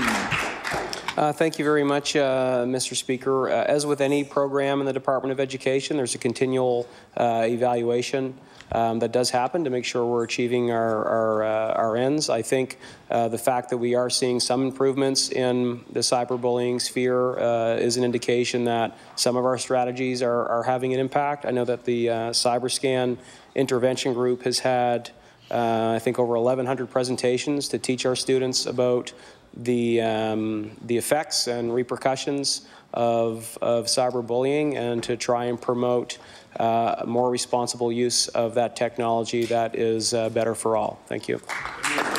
The Honourable Member for Queens Shelburne. Thank you, Mr. Speaker. The fact of the matter is, for all the positives technology has brought to our lives, it has also become a silent weapon. Through social media, cell phones, tablets, and everything else, students are waging wars against each other, and family members and school staff have no idea. Cyberbullying is a terrifying reality for far too many students, and the further we integrate technology into the schools, the higher the risk. Technology is important, but it should only be implemented alongside appropriate safety measures. My question is, what is the government doing to ensure technology is being safely integrated into learning? The Honourable Minister of Education. Thank you very much. The member speaks to a very real challenge. The rate of technological advancement is happening in an exponential way. It's not always easy to keep up with it. We do find ourselves across the globe responding to challenges as they arise. However, this is something our government has been very proactive on. We passed the Cyber Protection Act. We do have the CyberScan unit, which has provided over 1,100 presentations to approximately 25,000 citizens, and over 90% of the youth that have completed the survey have indicated that the presentation has actually had an impact on them and made them reconsider their online safety and online use. That is a stat that we should be encouraged with, because this is about helping our young people learn, make their own decisions, and take responsibility for their actions. The The honourable member for Queens Shelburne. Thank you, Mr. Speaker. My question is again to the Minister of Education. As you can see, this is a very close subject to my heart. One of the most concrete steps against bullying that this government has taken is the creation of an anti-bullying coordinator position with the Department of Education. However, in conversations with educators, the few who have even heard of this position weren't able to name the person who currently holds the job. If those on the ground level of this issue don't know who this person is, what their mandate is, or that the position exists, you've got to call the effectiveness of the position into question. My question for the minister is, what is the mandate of the anti-bullying coordinator? The Honourable Minister of Education. To help proactively deal with reported incidences of bullying and to help ensure that the appropriate supports are put in place for those that are impacted by it, and also to ensure that the appropriate supports are in place and restorative process, disciplinary actions are taking place for those that are conducting this negative behavior as well. The honourable member for Queens Shelburne. Thank you, Mr. Speaker. The task force was very clear that the anti-bullying coordinator was to be a high-profile student advocate. It was envisioned as an independent position reporting to several deputy ministers. The current position is nothing like that. They have a low profile and buried in the bureaucracy of the Department of Education. School staff doesn't even know the position exists or what its mandate is. This is a far cry from the level of action needed to combat bullying. My question to the minister is, does the minister believe that in its current form this position is effective, or does he believe we should rethink the nature of this very vital position? The Honourable Minister of Education. I think we need to continually evaluate the positions that we have in any department, particularly the Department of Education. I think there is some evidence to show that the efforts we've put in place around anti-bullying is being successful. We are seeing trends of reported incidences going in the right direction. They are dropping. That is not to say that there's not more work to do. So I think particularly in a department that is about learning, we need to continually learn ourselves and adapt our strategies and policies to ensure we're meeting the needs of our students, particularly on something that's important. The honourable member for Pictou West. Thank you, Mr. Speaker. My question is for the Minister of Justice. The Anti-Bullying Action Plan called for government, community, and law enforcement to work together to address human trafficking. Victims of bullying are highly likely to be the ones that are lured into human trafficking.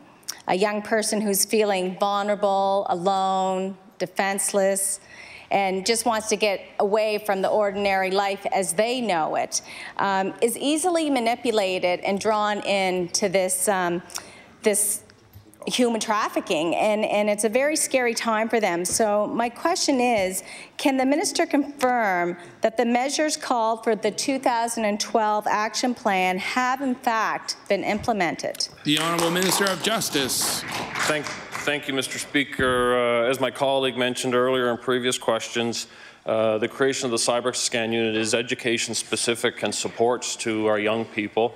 That forms part of the strategies going forward, Mr. Speaker, and I certainly want to acknowledge the comments of my colleague that this victimization in itself are causes and contributors to criminality. So those circumstances are being addressed, but specific to human trafficking, Mr. Speaker, this is an area that is very topical. Nova Scotia has some of the highest statistics in the country.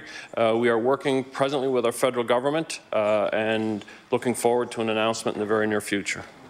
The honourable member for Pictou West. Thank you, Mr. Speaker, and I thank the minister for his comments, and he's correct. It's actually quite astonishing that this province is leading in cases of human trafficking in Canada. It's hard to believe, but it's the truth. And discussions with local police have shown glaring gaps in training and education around human trafficking. Some officers that I spoke to didn't even know purchasing sex has been illegal in Canada for years. They didn't even know. And we are failing the most vulnerable people by not taking concrete action to stop human trafficking before it occurs. And we have to be going after the pimps. We have to be going after the Johns. That's where it starts. So I would like the minister to outline what this government's action plan is to end human trafficking. The Honourable Minister of Justice.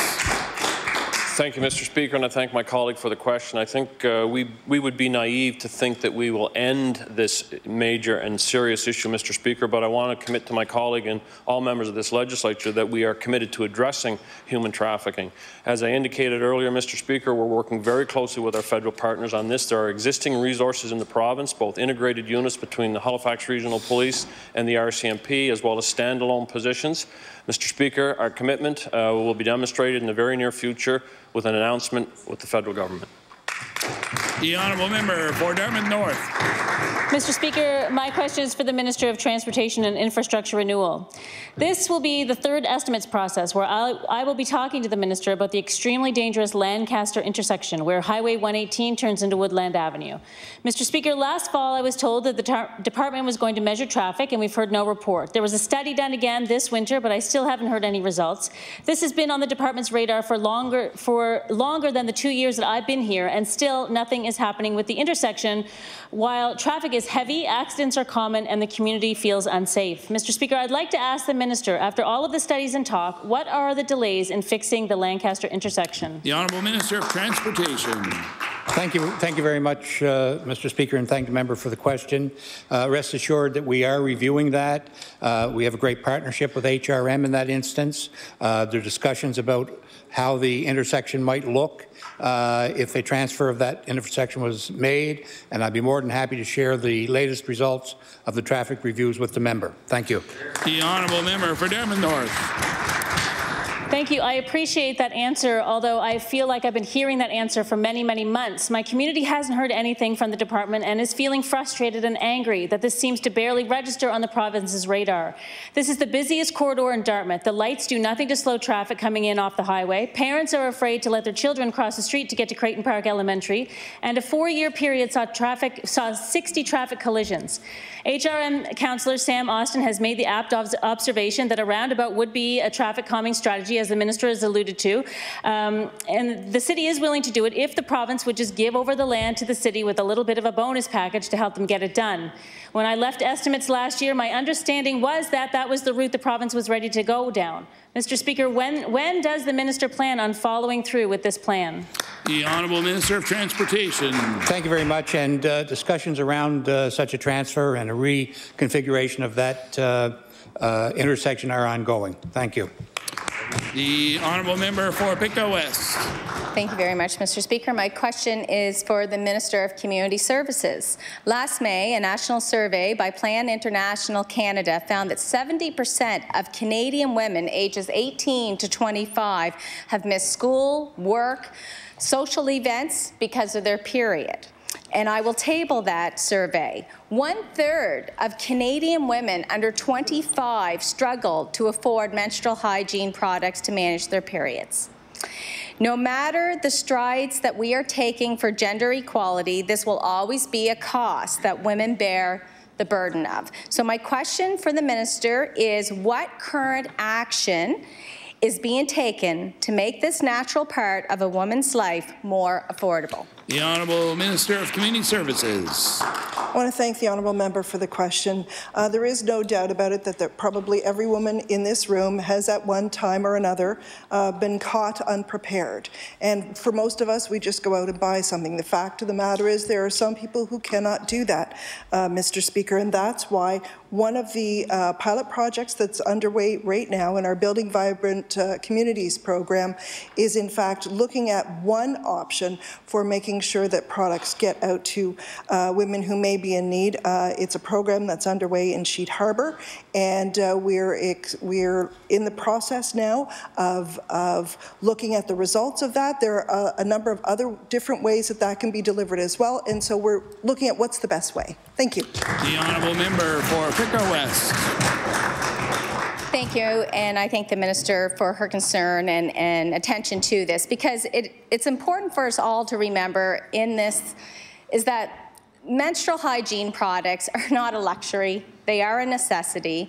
The federal government removed the tax on menstrual products in 2015, and we know private groups and pharmacies across this province and schools even are looking to stock their rooms and promote and give out free products. But we must do more, and we can do more. So my question to the minister is, will the minister expand the special needs provision in the Employment Support and Income Assistance Act to include menstrual hygiene products? The Honourable Minister of Community Services. I want to thank the honourable member for that question. That's absolutely one of the options that we're looking at. What that will do is help women who are on income assistance be able to, women and girls, actually, we should make that point, buy those particular items, Mr. Speaker. But it doesn't help people who are living on lower incomes who may not be in receipt of income assistance in that. So this is why we're looking at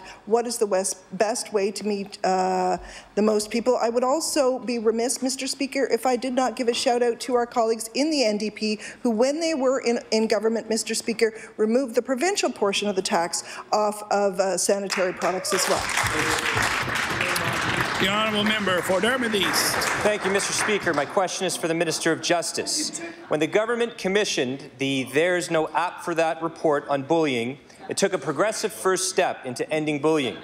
The recommendations covered a wide range of areas, from changes in our schools to changes in our communities. Yet here we are, 7 years later, and still there are glaring gaps in the implementation of many of the recommendations.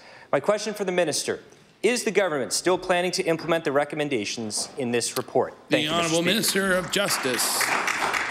Thank you, Mr. Speaker. One of the objectives of government specific to cyberbullying is to mitigate the events and circumstances, Mr. Speaker. We recognize the impact that cyberbullying is having on our young people, and quite frankly, Mr. Speaker, across the adult population as well. With the earlier comments around online bullying, we see this to be front and center, Mr. Speaker.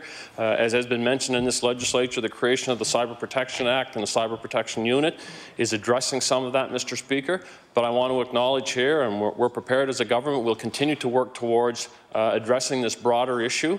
But at the present time, Mr. Speaker, these initiatives are demonstrating significant progress. Of all the students over 25,000 participants in a survey, Mr. Speaker, 92% indicated that it changed their online behaviors, Mr. Speaker. That is the foundational step in addressing this particular issue. The Honourable Member for Dartmouth East. Speaker, in order for us to move together as a province, we need to equip ourselves with the best information possible. This report, Mr. Speaker, has been cited nationally and internationally. It has been relied upon by the Senate of Canada and the Supreme Court. Yet the government has paid little attention to it outside of a first glance. It seems like a slight drop in reported incidents is all it took for this government to consider it a job well done. So my question is this: if this report is good enough and relevant enough for the Supreme Court of Canada, why isn't it good enough for the governments of Nova Scotia? The Honourable Minister of Justice. Thank you, Mr. Speaker. And I want to speak again to the progressive efforts that are being made specific to the CyberScan Unit and the Cyber Protection Act, Mr. Speaker. We recognize and acknowledge this is a major issue. But, Mr. Speaker, like any issue, you can react or you can respond. We believe responding with an educational foundational program through the CyberScan Unit, education principle to resolving this issue, Mr. Speaker. And the youth, in response to the surveys, 92% of them have indicated it changes their behaviours online. That is first and foremost the important element to finding a solution through those education meetings. The Honourable Member for Dartmouth East. Mr. Speaker, my question is for the Premier. As technology continues to develop, the dangers of bullying and cyberbullying grow in ways we couldn't imagine. Growing and adapting alongside these changes is the only way to stay ahead of them. In the Speak Up Action Plan to address bullying, one recommendation was the re-establishment of the Nova Scotia Youth Advisory Council. Who better to keep us informed on the latest changes in social technology than young people who use it every day, Mr. Speaker? Mr. Speaker, my question to the Premier is this. As the Minister responsible for youth, I wonder if he can provide the House with an update on the status of this advisory council. Thank you, Mr. Speaker. The Honourable Premier. Thank you, Mr. Speaker. Mr. Speaker, he would know, Mr. Speaker, through the Department of Education, we have a connection back through the youth in schools across this province. I also want to inform the House I have been meeting with young people ranging from leaving school to the age of mid-30s. Dealing with some of these very issues. The most recent one actually was with a group of young people from Halifax, some of whom are still in school and some of whom are actually out in the workforce, dealing with issues that impact them directly. And I'm looking forward to traveling across the province. I have other arrangements set up to continue to meet with young people to ensure that their voice is heard at all stages, not just at when they're in P-12 education, but quite frankly, as they move through post-secondary and into the workforce. The Honourable Member for Dartmouth East. Mr. Speaker, I agree that it is important. Indeed, it is important to continue on with those conversations with our young people. We know that bullying and cyberbullying are not slowing down, and the government, I believe, has missed many opportunities, Mr. Speaker, to make our schools safer. There is no one who knows the impact and the strategies of bullies and cyberbullies more than the students who are on the ground every day experiencing them. They are the first voice. It is our responsibility, Mr. Speaker, to do everything we can to keep our students safe at school and online, and including them in the discussions is a simple first step, Mr. Speaker. My question for the Premier is, will he establish the Premier's Youth Advisory Council, as he promised to do in the 2017 election, to hear directly from students about what is going on in our schools? Thank you, Mr. Speaker. Premier. Mr. Speaker, as I said in my first answer, Mr. Speaker, in the process of doing that, there's an avenue for the P-12 students. Mr. Speaker, what we're looking for is to ensure that we hear multiple youth voices. It's why I said to the Honourable Member in his first question, I met with, more recently with a group here in Halifax. I'll be reaching out across the province to get both an urban and rural perspective. Challenges associated with not only finding them way through our education system, but with some of the challenges they face, quite frankly, Mr. Speaker, after they leave our education system and find their way into the workforce, and trying to get a fulsome view of from young people across the province. The Honourable Member for Truro, Bible Hill, Millbrook, Salmon River. Thank you, Mr. Speaker. My question today is for the Minister of Labour and Advanced Education. Yesterday, international students delivered a petition to the Dalhousie Board of Governors and held a sit-in to oppose massive increases in international student fees. I had questioned him about this in budget estimates. Over the next 4 years, Dalhousie is set to increase those fees by as much as $10,000. Many of these students need food banks to eat, and one student, Lovepreet Singh Dillon, said that most international students have to borrow money from their banks back home and pay high interest rates to be able to afford these tuition fees here in Nova Scotia. In response, the minister told reporters that limiting international student fees would be overstepping the government's role. I'll table that. So, Mr. Speaker, will the minister admit that increasing tuition fees by $10,000 will discourage international students from choosing Nova Scotia for their university education? The Honourable Minister of Labour and Advanced Education. Thank you, Mr. Speaker. I'm actually very proud of the work our universities have done in keeping our international student fees low. Nova Scotia is less expensive to go to university for an international student than BC, Alberta, Saskatchewan, Ontario, Quebec, as well as PEI, Mr. Speaker. We are the third least expensive place for an international student to go in Canada. And as well, Mr. Speaker, our data shows that the rate of increases in Nova Scotia are less than the average in Canada. So, Mr. Speaker, not only are we leading the way in Canada in terms of how expensive we are for international students, but the rate of increase is actually lower than the rest of Canada. Thank you, Mr. Speaker. Honourable Member for Truro, Bible Hill, Millbrook, Salmon River. Well, in my opinion, Mr. Speaker, that's a complete fabrication. International students are a huge contributor to our economy. Order, please. The Honourable Member for Truro, Bible Hill, Millbrook, Salmon River will retract that statement. The Honourable Member for Truro, Bible Hill, Millbrook, Salmon River. Will you ask me to leave the room again today, Mr. Speaker? Yes, I'll retract that. Mr. Speaker, in 2014, international students spent $324 million, resulting in 3,200 jobs and $142 million in wages. The province should be doing everything it can to attract and retain international students, not pushing them away with high fees. International students have been calling... The time allotted for oral questions put by members to ministers has expired. We'll now move on to opposition business. The Honourable Deputy House Leader for the New Democratic Party. Thank you, Mr. Speaker. And I now call Bill 108, the Green Jobs Act, for second reading. We'll now call Bill number 108, the Green Jobs Act. The Honourable Leader of the New Democratic Party. Thank you, Mr. Speaker. I'm excited to be able to address the Green Jobs Act this afternoon at second reading. Let me first note about the legislation before us that the Green Jobs Act begins by placing itself in the tradition and placing itself in the context of the signature legislation which was passed here with all parties' support a dozen years ago, the Environmental Goals and Sustainable Prosperity Act. And I would like to begin by noting that the Green Jobs Act begins itself as a piece of legislation with these words which come from the EGSPA Act itself, namely, that the health of the economy, the health of the environment, and the health of the people of Nova Scotia are interconnected, unquote. Now, from the place of that foundational understanding laid out in the preamble for the Environmental Goals and Sustainable Prosperity Act, the act before us this afternoon, the Green Jobs Act, addresses two foundational facts about our provincial situation. Foundational fact one, we have in Nova Scotia a pressing need for good jobs, well-paying jobs in every part of our province. We have the lowest median income of any province in Canada, and we have 40,000 people each year unable to find work.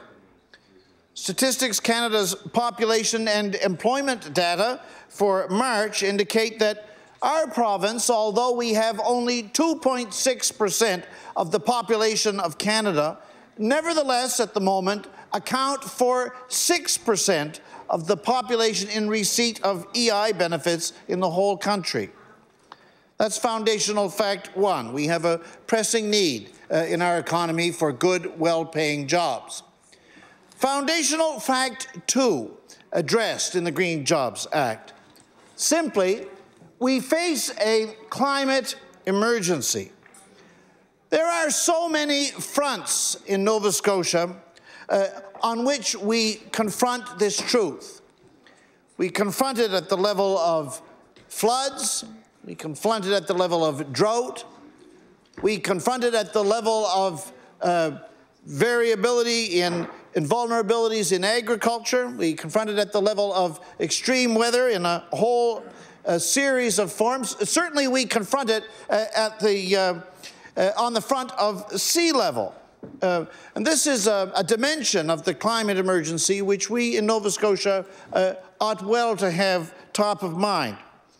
Here in our province, where to a great extent we are defined by our patterns of settlement, and the way that our patterns of settlement are really molded by our 7,500 kilometers of coastline, here in our province, it's not an abstraction. It's not a distant or remote consideration that last year in the UK, the National Oceanographic Centre warned of a cost to the world of damage due to rising sea levels of $14 trillion by the year 2100 on account of global warming.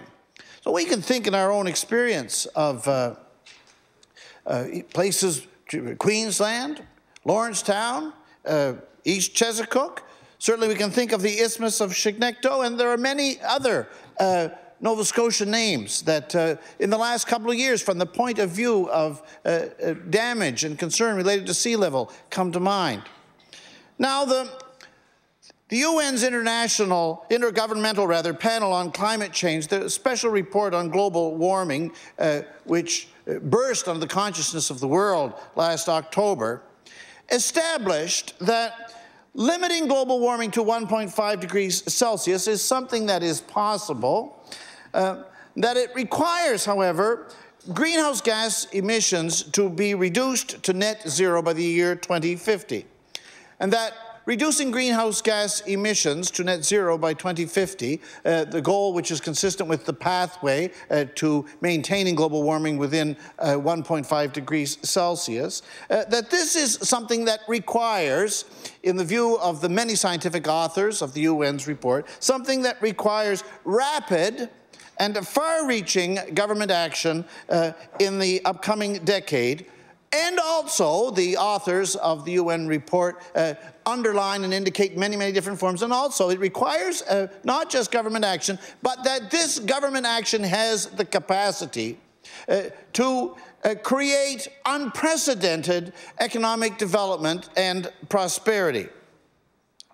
Now, the Green Jobs Act, as our party has put it forward, establishes a policy framework for this prosperity here in the context of Nova Scotia, as it has been described by the authors of the Intergovernmental Panel on Climate Change. The Act establishes the policy framework for that prosperity and for that transition. And it does this by means of providing for a singular economic mobilization in the direction of the transition that the Intergovernmental Panel is speaking about.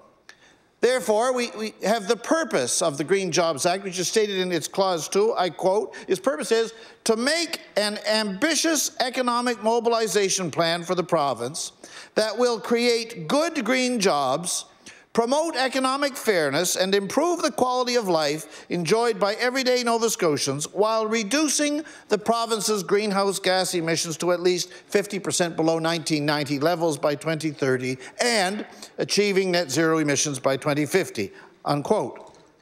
Now, the bill before us does this by means of creating a committee of experts to develop the plan to create the thousands of jobs in renewable energy, the thousands of jobs in retrofitting, the thousands of jobs in clean public transportation and in climate change mitigation infrastructure, all of these jobs which will place us dynamically within the new green economy that the world is moving to with such speed all around us. Now, we need to be clear about this, that the economic era of fossil fuels is in its late innings. It is rapidly yielding to a new economic era defined by renewables. You see this reflected in many facts about the international economy, one of which is that about $367 billion US was invested in green energy in 2015 compared to $253 billion US for fossil fuels. And over the next 2 decades, the U.S. is projected to see $7.8 trillion in investment in renewable energy in comparison just to a fraction of that in fossil fuels. And this is a development spurred by the facts that new solar and wind energy are already today cheaper to produce than new power from coal and gas plants. And it's spurred on by the fact that the cost of renewable generation dropping so rapidly is slated to plummet by another 60 or 70% over the next 3 decades. Now, the matter of being successful in making a transition is something that in Nova Scotia we really can't overstate. Much of our economic history post-Confederation has been molded by the fact that, to a great extent, our province failed to successfully navigate a transition in economic eras in a previous generation. That is the transition from the era defined by transportation based on wood, wind, and water in the mid-19th century. Often it's the age of sail it's referred to. The transition from that economy to the late 19th century new economy, which was based then on steel and coal and steam. Now, in our failure to effect that transition, in the later part of the 19th century in an economically successful and dynamic way, we see the foundation for the many economic challenges which held back our economy and held back the people of our province throughout the early decades of the 20th century up until the Second World War. At the same time, however, there are instances that we're all aware of transitions in economic eras, where the government has played a major role in contributing to that transition, and as a result, the transition has been successful. Probably the most well-known example would be the Marshall Plan of the 1940s, by which the resources of the American economy were focused on the post-war economic reconstruction of Europe. Then, probably a closer to home example, just as clear, is the whole mobilization of the Canadian economy through the efforts of the Canadian government towards the effort of the Second World War. So this created a transition for us which was in fact successful from the long period of depression towards the war to the new economy we entered into following the war, which was really the longest sustained economic expansion in the history of the Western world. And so transitions matter.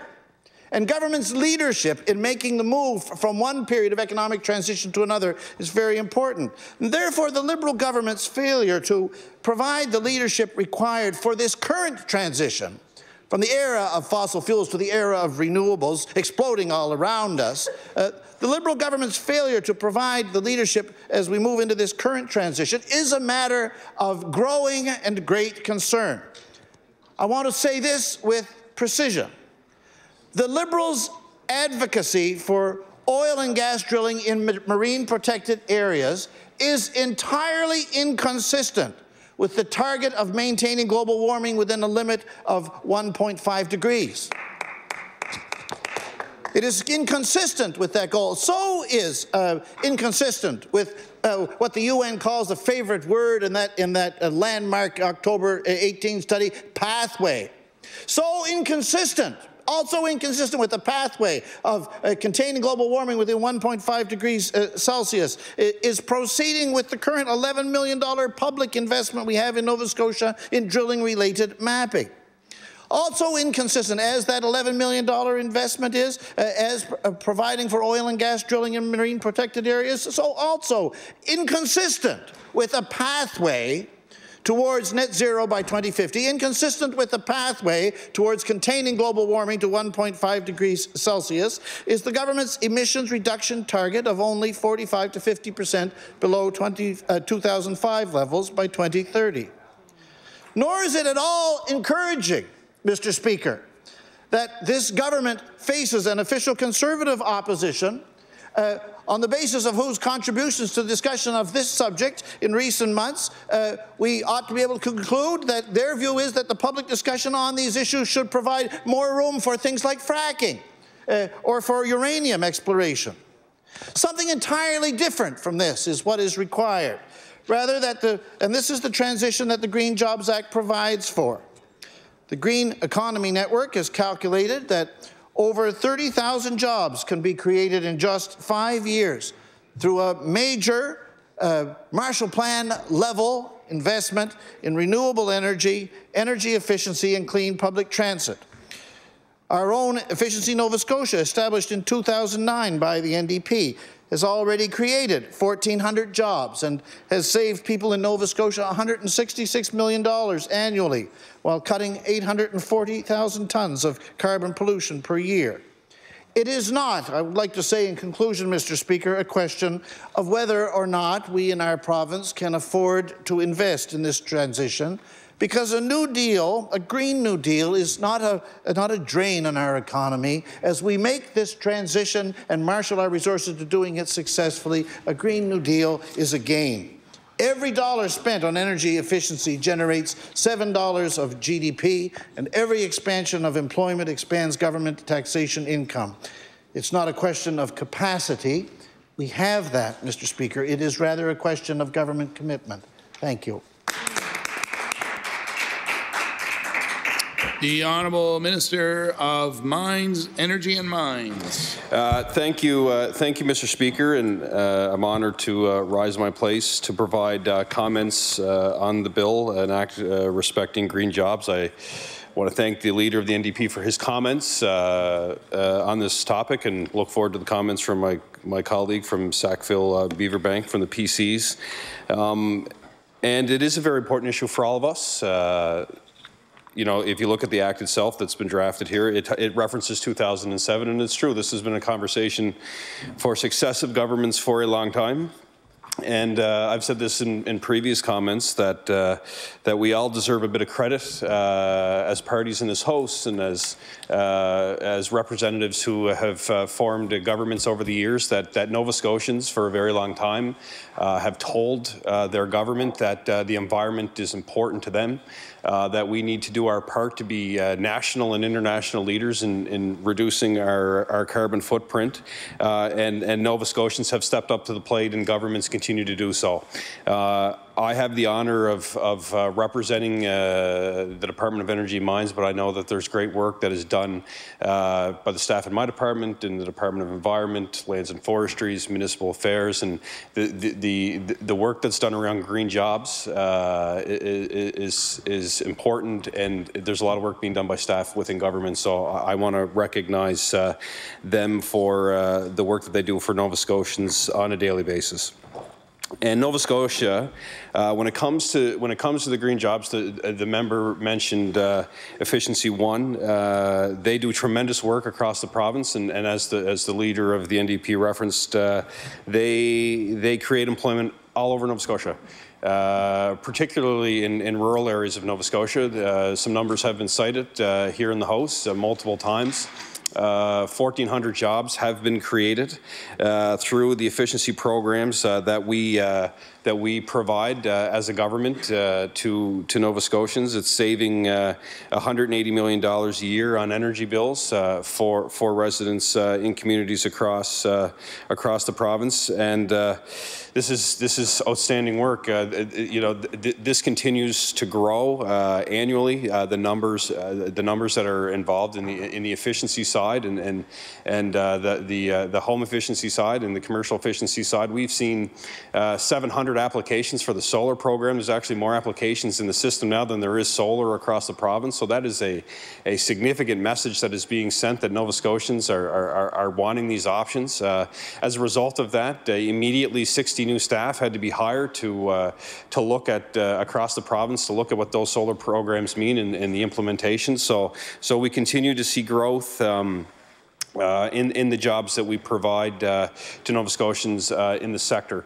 As well, if you look across departments, if you look at the Department of Environment and you look at solid waste, there are 4,000 people working in the solid waste sector, looking at a number that continues to grow as municipalities continue to diversify their waste options. So these numbers are significant, and as well for students across Nova Scotia, there's hundreds of students that are involved with over 100 companies that are allowing them to learn more about energy through the energy training program. So these are important for our future leaders. Looking at businesses across Nova Scotia through the efficiency, there's over 200 businesses that employ Nova Scotians that are connected to a network that we work with on a daily basis in our department to ensure that as programs become available, as we expand our programs to support Nova Scotians, that they have access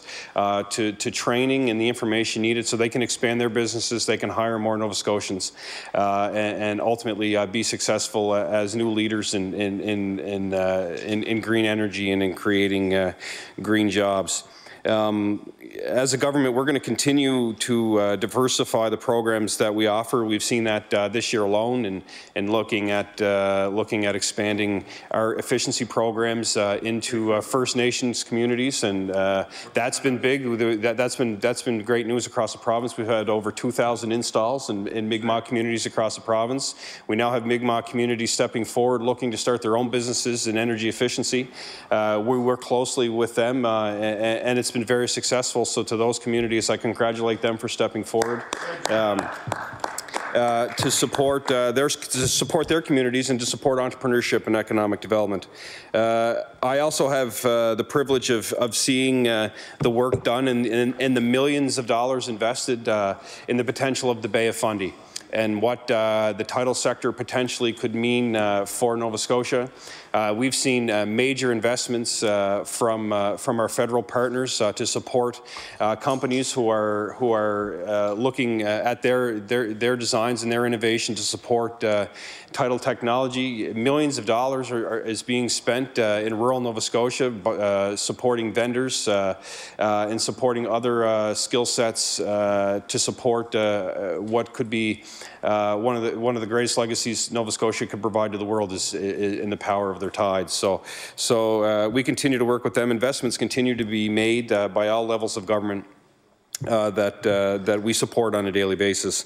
I go back to my old department that I had the honour of representing, the previous one, the Department of Municipal Affairs, and I look at the work that's being done around the wastewater infrastructure in partnership with the federal government, and you know, millions of dollars is being spent in communities across Nova Scotia to meet federal regulations when it comes to discharge. So I look specifically to the CBRM and some of the work that's being done on Sydney West. You know, that's a $20 million investment.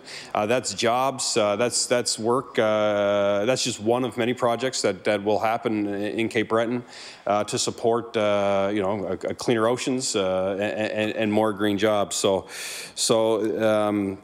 to go to the bill for a moment, I noticed in the bill there are a number of organizations that the bill references in regards to what they look at as a potential task force. And I can say, Mr. Speaker, that the list that they have provided, we work with many of those organizations on a daily basis. You know, I mentioned our strong relationship with our Mi'kmaq communities around energy efficiency. As I've said, we spend $14.2 million a year.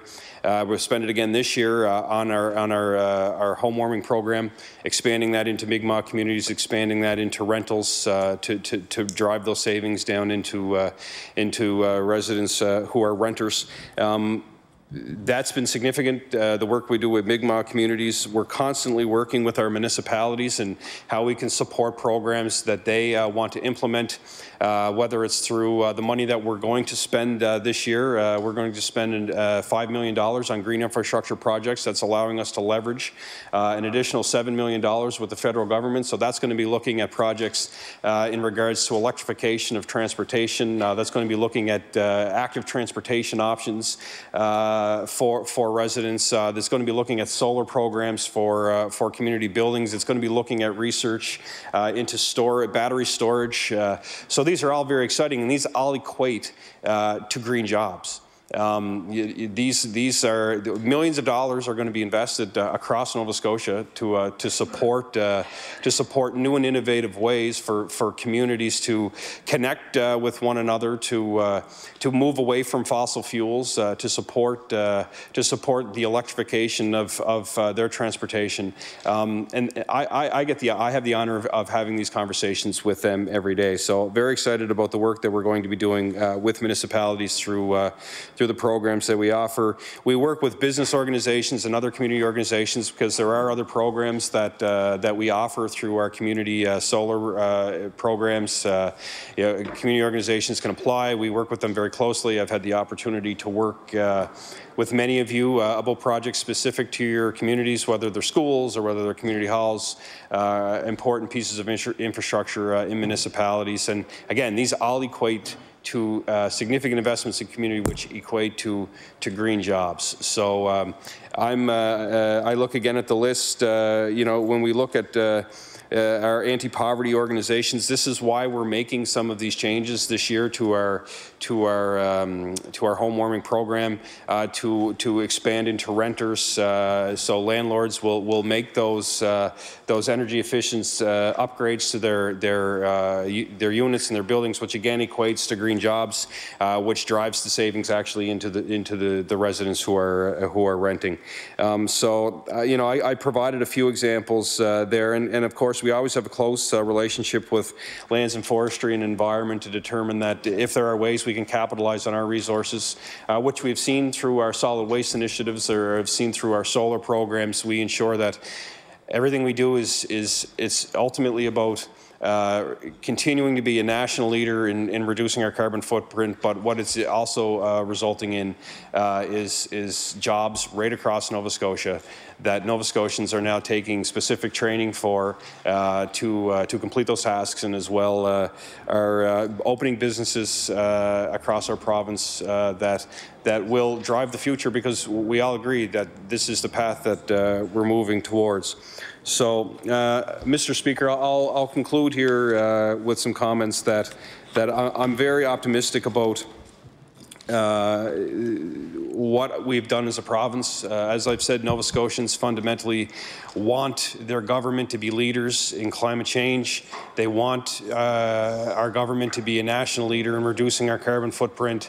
And we're doing that. We're investing millions of dollars more. And as a result of being a national leader, we're also a national leader in creating green jobs to support communities across the province. I see a long future of growth in regards to our efficiency programs. We're going to continue to modify them to support all Nova Scotians. We're going to continue to have strong relationships with all communities to ensure that as innovative new technologies come forward, we will be prepared across the province to ensure that the infrastructure is in place to support those services that Nova Scotians use every day.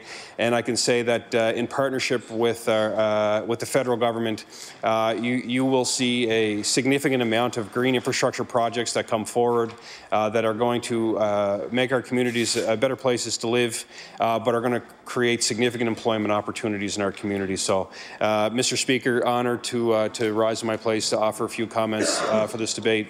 Appreciate the comments from my colleague from the NDP. Look forward to the comments from the PC. Thank you very much. The honourable member for Sackville-Beaverbank. Thank you very much, Mr. Speaker. And I do want to recognize and thank the member for Halifax-Chebucto for bringing this forward. You know, the one thing I certainly agree with is that both himself as well as members of his party continue to keep us focused on a green focus, and I applaud them for that. And having said that, though, there are a number of issues in regards to this particular act that's coming forward, or this bill, that I think we cannot support at this time for a variety of reasons. We'll go through those in just a minute. But you know, I do want to say many of the facts that that member did bring up, I do agree with in regards to the outcomes that were laid out in the International Governmental Climate Change Report. I do agree with that. You know, I do agree with the concepts that were discussed in regards to climate change, the flooding and the droughts and the effect on agriculture and everything else. I mean, I think I've stated here in the House in the past that you pretty much have to have your head in the sand to not realize what's going on today. And I find it somewhat ironic because I don't think there's any members, regardless of party, I don't think there's anybody in this House who don't recognize what's happening with climate change currently. I don't think there's anybody in this House that would say that they don't want to see a greener, cleaner economy and a greener, cleaner environment. Unless, of course, your name's Tim Burton or Donald Trump, I think everybody here would agree that those are priorities we want to see. So we work towards those things. I guess what I'm concerned about here, a number of different things that are stated in the bill that we want to raise some concerns with, and why we're not supporting this coming forward. I think that although as I've stated, I think that there's a lot of merits in where the bill wants to go, but I think that it falls short and doesn't have very many specifics to it. So I have some concerns. One of the things that I wanted to note was the bill does state that the task force would comprise of up to 50, or well, it's comprised of 15 members. It then goes ahead and lists 13 of those. I would think that that's somewhat limiting for something such as this. I do recognize all those groups that are listed there do have merits, would provide significant input as we went forward looking at green jobs. But my concern would be is that although it states in the bill that it would be, example, would be a representation from an environmental organization. Mr. Speaker, I can think of 10 environmental organizations that standing here right now that I can think of off the top of my head who all should be consulted and all probably have some very valid input that they would be able to provide when looking at transitioning to a green economy, but that would also be fighting saying that they should be the one that's sitting at that table. So I am somewhat concerned from that perspective. I'm also concerned that of the groups that I think that should be consulted that would have merit and have something to add that are not on that list.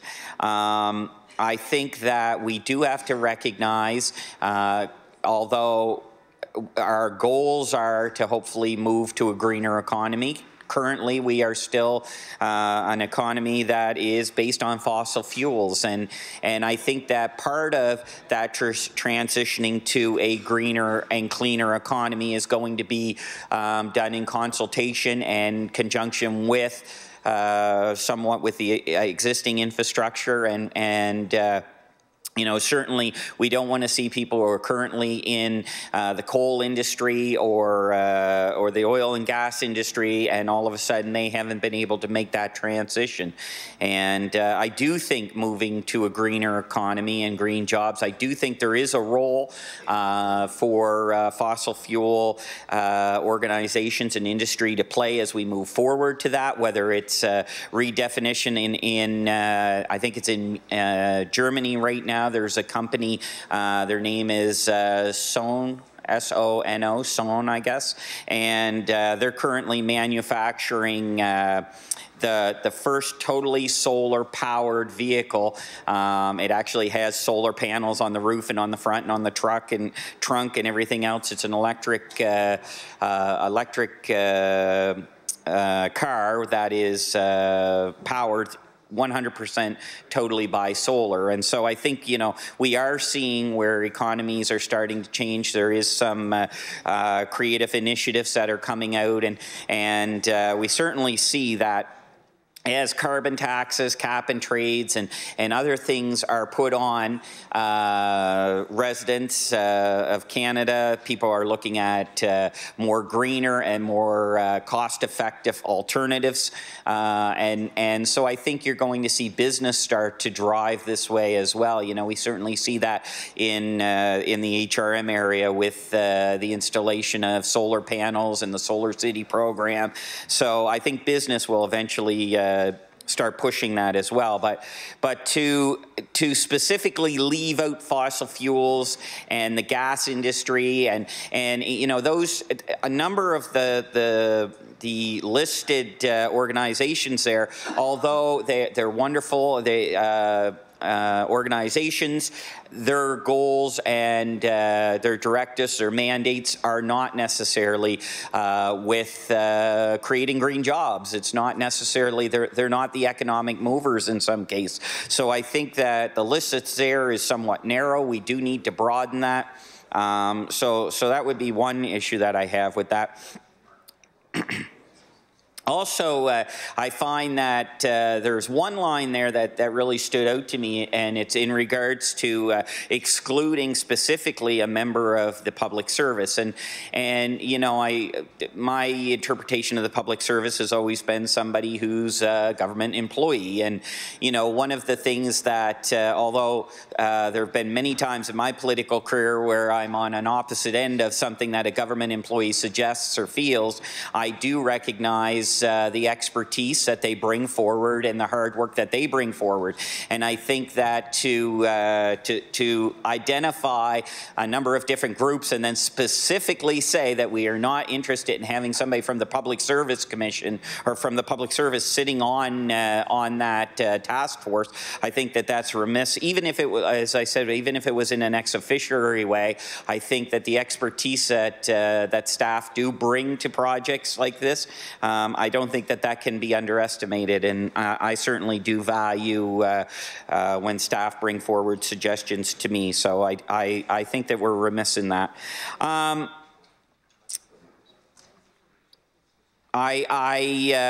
not quite sure in regards to the bill. It talks about transparency and inclusive consultation. I would hope that any consultation, and this comes back to some concerns about when we list only certain groups, and when you include certain groups, you're excluding other groups. And I think that in order for us to move toward a real sustainable green economy, we do need to have good consultation. I think that consultation goes without saying that it needs to be transparent and inclusive. I think it, and you know, that my comments earlier with the oil and gas industry, I think we do need to look at everything, all industries, and work together to come with the best that we can, policies that we can. I'm also somewhat concerned that I do think that climate change and what is happening now globally across this world, I think that it is significant. And what I personally find is that by having all these little sub-acts and sub-bills, we really are taking away from, you know, divide and conquer, I guess, where they're dividing. And so to me, I think we really have a where this legislation should be, where this should be talked about and addressed, would certainly be through the Environmental Goals and Sustainable Prosperity Act. I think that's more of a that's probably more of a place that aligns with this, and it could probably be worked into there. I have heard the Minister of the Environment, both here in the House, numerous times, as well as answering some questions to myself during estimates when we were in the Red Room. She has indicated to me that the department is coming forward by the end of this year. You know, I think that there is a recognition that it is overdue to have EXPA updated, and you know, the minister has certainly recognized and acknowledged that publicly in the House as well as across the room, and has stated that by the end of this year there will be amendments coming forward to that act. I think that's where green economy would, I mean, it specifically says in there, talks about the, and I believe that the member from Halifax Shabukto did talk about this. It specifically talks about green economy, environment, and all that within the EXPA Act, and I think that that's where this needs to be encompassed as well.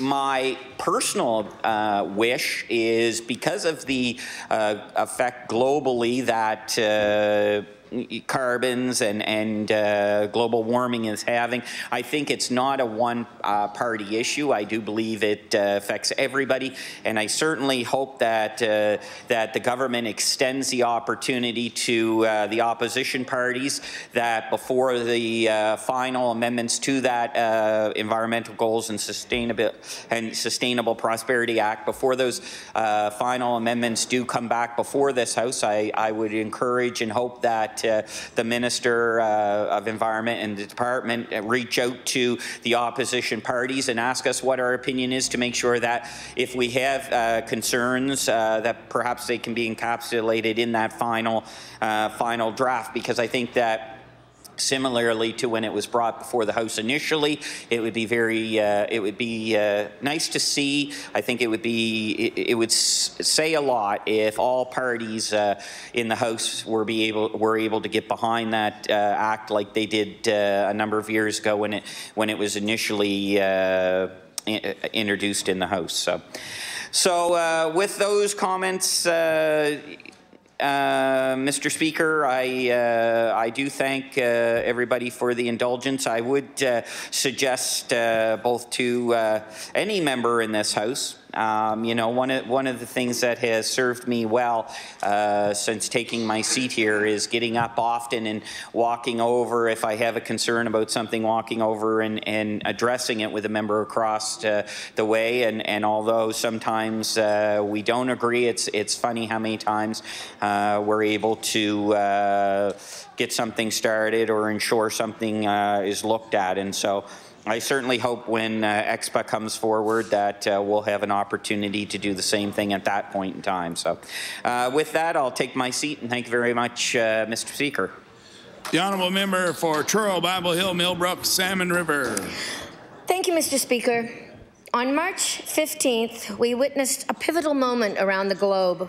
From Oslo to Delhi to Cape Town to Halifax, youth walked out of their classrooms right around the world in protest of climate inaction from their governments. Why?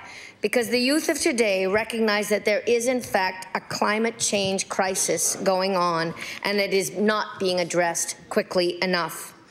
You may recall a young man from Amherst who wrote the following words in the Chronicle Herald. I quote, "We're going to be the age demographic whose children will never know the joy of a white Christmas morning, whose children won't be able to drink clean water or breathe clean air because of pollution that could have been prevented." That's Dan Osborne, a grade 10 student who helped organize a climate strike in his own community of Amherst. And Dan is right. The thing is, it's people like Dan and his peers who'll be sitting here in this legislature or in others around the globe in the not-too-distant future, dealing with a climate crisis that we did not deal with properly, and that is even more advanced than what we're witnessing now. But setting aside the reality of catastrophic climate change for the moment, and don't even get me started on the rising sea levels around here and the threat to our own province, including the Isthmus of Chignecto and my hometown of Truro, which is unfortunately on a floodplain, I want to focus for now on the economy, the green economy, a Green New Deal for Nova Scotia. Here's something else that Dan said that was interesting. Quote, "We want to plan to bring green jobs to all young Nova Scotians." You know, I think young people today in our province are hopeful about the future. I'm hopeful about the future. We are hopeful about the future. And we're hopeful despite the fact that Nova Scotia has the lowest median income in the country, the lowest minimum wage in the country, and among the highest post-secondary tuition fees. I think people like Dan see all of this as possibly changeable. And it is changeable. Ironically, somewhere amid these two crises of irreversible climate change and economic depression is a solution that we can all be optimistic about. So what actually are green jobs? There's a huge green industry emerging across the world, and it spans from engineering to technology to education to the arts, including film and television, which I think is sorely lacking in imagination here in the province and needs much more investment, to agriculture and so much more. In fact, we have green jobs in Nova Scotia. We just need more of them. We have environmental scientists, educators, renewable energy consultants, urban planners, project coordinators, builders, growers, artists, tourism operators, and food service workers. We do have a green economy. The only problem is it's still too small. And we have a government that doesn't see this as the huge opportunity for investment, growth, and putting us on the track to join the rest of the world in heading towards carbon neutrality. We have to nurture it. We have to cultivate it, just like a garden.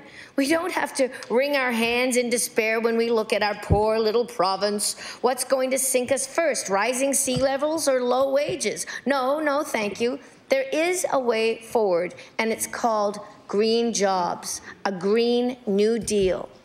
So One initiative that really demonstrates where we could be heading in Nova Scotia is the Clean Leadership Program. Through a partnership between the Clean Foundation and the provincial government, this program offers both summer internships and professional internships in the field of sustainability. And their website says, and I quote, "We help the businesses, organizations, and government agencies championing low-carbon growth to invest in students and grads aged 15 to 30 by placing them in internships in the clean sector for a sustainable, thriving economy." In 2017, the program employed 60 students. Check out some of the job descriptions: product R&D, traditional Indigenous knowledge sharing, energy efficiency, fish passage improvement, sustainable aquaculture, environmental education. These are the kinds of green jobs that we could be extending, not just to 60 students a year, but to youth and adults throughout our province, throughout the year, throughout a long-term approach of investment in education, training, and employment. Think of the generation of environmental leaders that we could be cultivating if we just put the resources and the energy into making a conscious shift towards a clean, green economy. Think of the opportunities for righting historical wrongs, like environmental racism. Right now, there are grandmother water protectors being arrested by the RCMP on their own unceded territory, by the Shubenacadie River, which they are bound to protect. Is this justice? Is this right? Is this leading this province in the right direction? Is this giving Nova Scotia the kind of universal viewpoint that we want to be spreading around the world about what we believe in? No, I say no. But it is exciting to think about more opportunities in traditional Indigenous knowledge sharing and the education that connects the health of our planet with social justice, equity, and community self-determination. Think of the opportunities that there are still in the creative economy.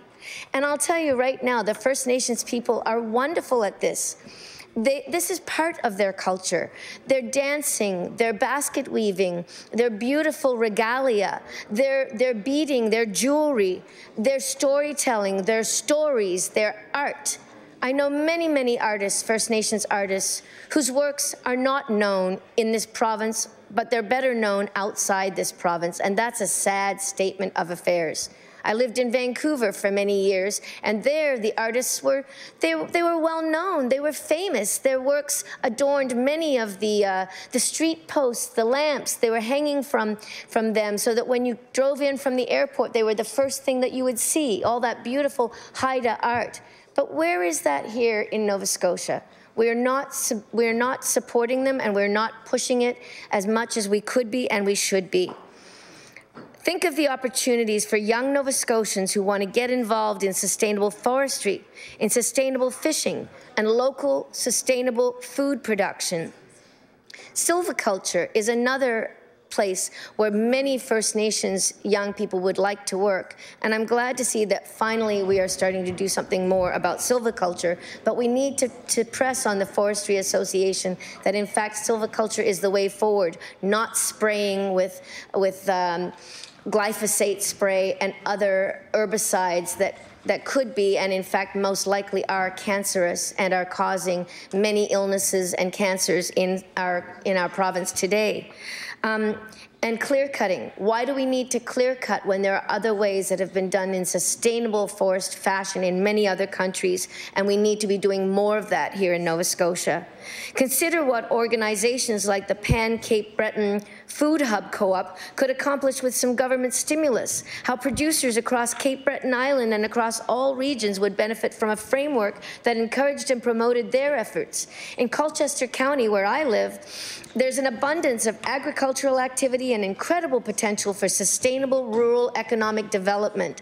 The Dalhousie Faculty of Agriculture, which I'm so proud of, situated in beautiful Bible Hill, offers numerous environmental programs, including environmental landscape horticulture, environmental sciences, integrated environmental management, environmental biology, and sustainable development. These are the ways of the future. This is what young people are looking for, and this is what we need to promote, not the old-fashioned same old extraction resource economy. This is the way of the green economy. And if we don't do this soon, unfortunately, our province is going to be sorely sorry. I know, it is time, and it is beyond the time.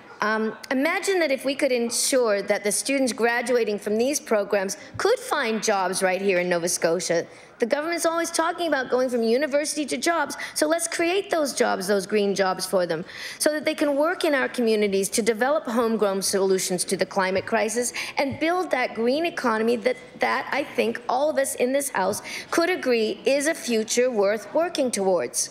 It may seem today that we're far from that future. And if you look around, on the one hand, the situation in Nova Scotia is pretty grim. Unregulated clear-cutting, the threat of fracking, tire burning, the threat of uranium mining, which, by the way, the tire burning will begin in Nova Scotia this June, a huge step backwards for our province. And yet, instead of embracing a green transition, this provincial government is giving the green light on decisions that take us backwards. So how do we get from here to where we want to be? I think for a lot of people, climate change, doing something about climate change can feel scary, but actually addressing climate change is an exciting opportunity to make our lives better, more convenient, more affordable. When big companies and old school governments are in charge, then fighting climate change seems like they say it's a burden on regular people. It is not. What will be a burden on regular people will be not addressing climate change. These people will be in flood situations, in high, severe storm situations, and if we don't do something now and do our part, this is the future for Nova Scotia. We'll be an island. So the Green Jobs Plan is all about putting the people in charge. And when Nova Scotians are in charge, addressing climate change will make all of our lives better. So why not make that commitment now? Make it together to take the future into our own hands. It's never been more important that we do so. And again, to share the words of Dan Osborne, quote, "We're the group that's going to have to, after today's crop of politicians is long gone, try our hardest to recover what's left in order to leave something for the generations after ours." So, what are we waiting for? The time for a Green Jobs Plan is now. So let's be a leader, and let's show other jurisdictions what is possible when a society comes together around a shared vision. Let's do it for our children, for our grandchildren, for our nieces and nephews, and let's do it because it's just the right thing to do. Thank you. The Honourable Deputy House Leader for the New Democratic Party. Thank you, Mr. Speaker. Will you now please call Bill number 141, Health Services and Insurance Act, an act to amend respecting the establishment of a school dental health program. We'll now call Bill number 141, the School Dental Health Act. The Honourable Member for Cape Breton Centre. Thank you, Mr. Speaker.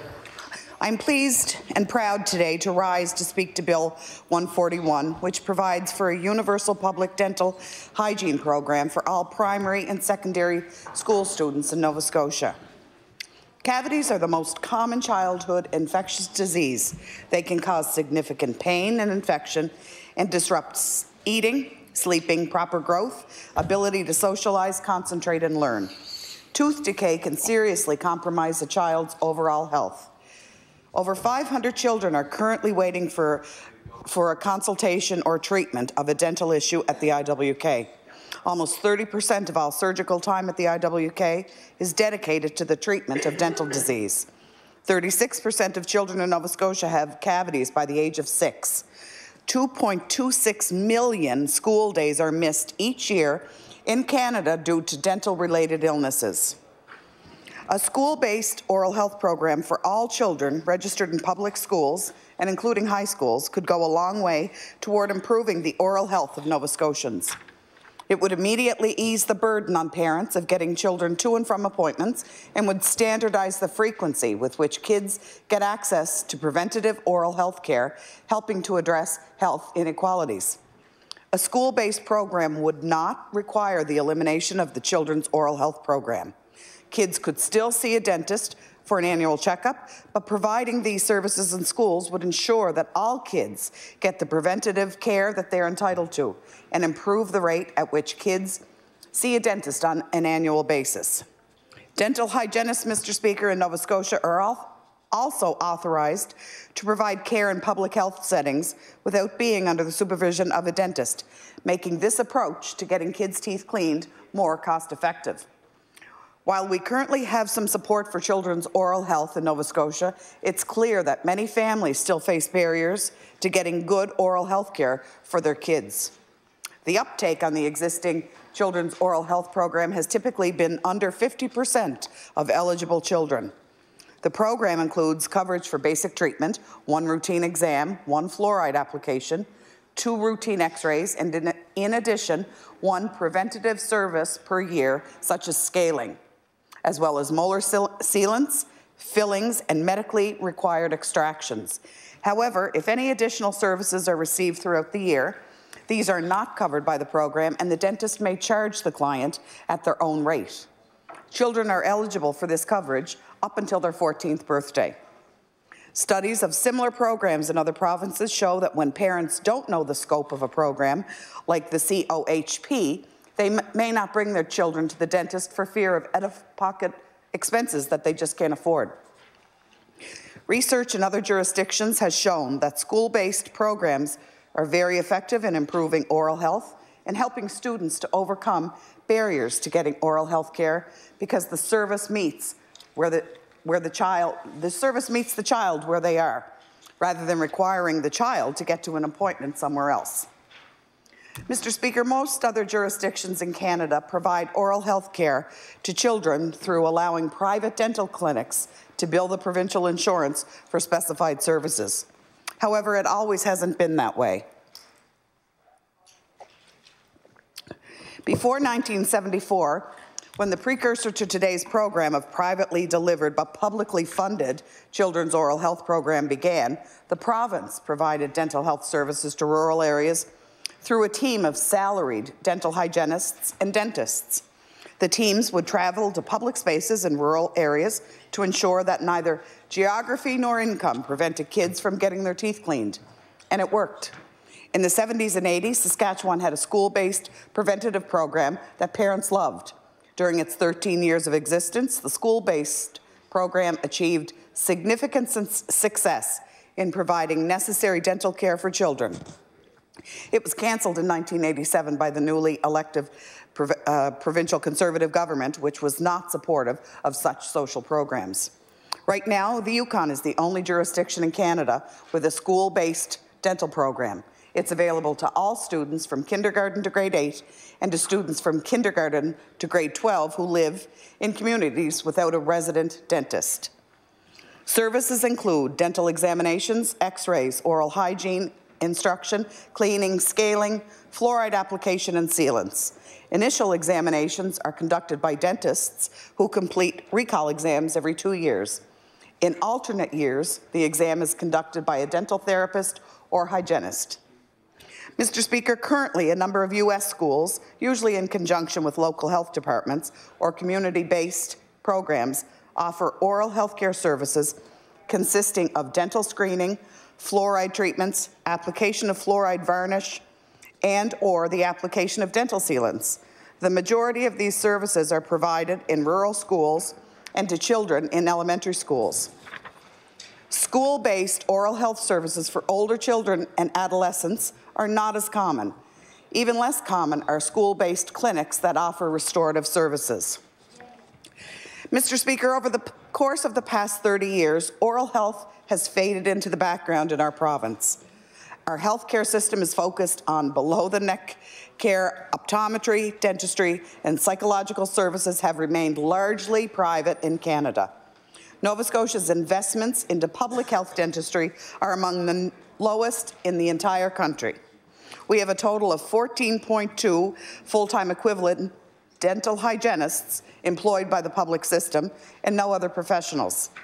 Nova Scotia once hired a dentist to work part-time as the province's dental public health consultant, but the position has been vacant for many years.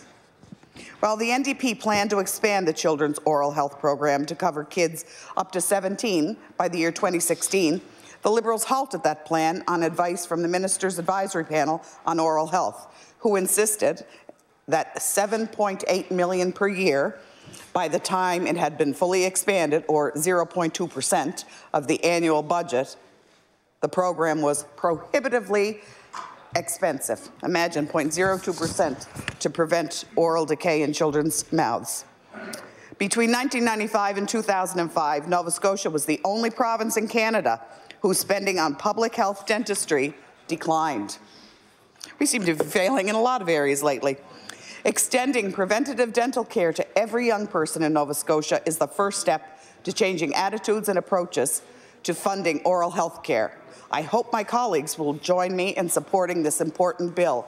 And if I may add, Mr. Speaker, how many times do we see people that can't afford to go to the dentist and have to take up our emergency rooms? They have to take their children to the emergency room in order to get pain medication or an antibiotic, not to mention the social aspect and impact that it has on children who have less than what children expect now are perfect teeth.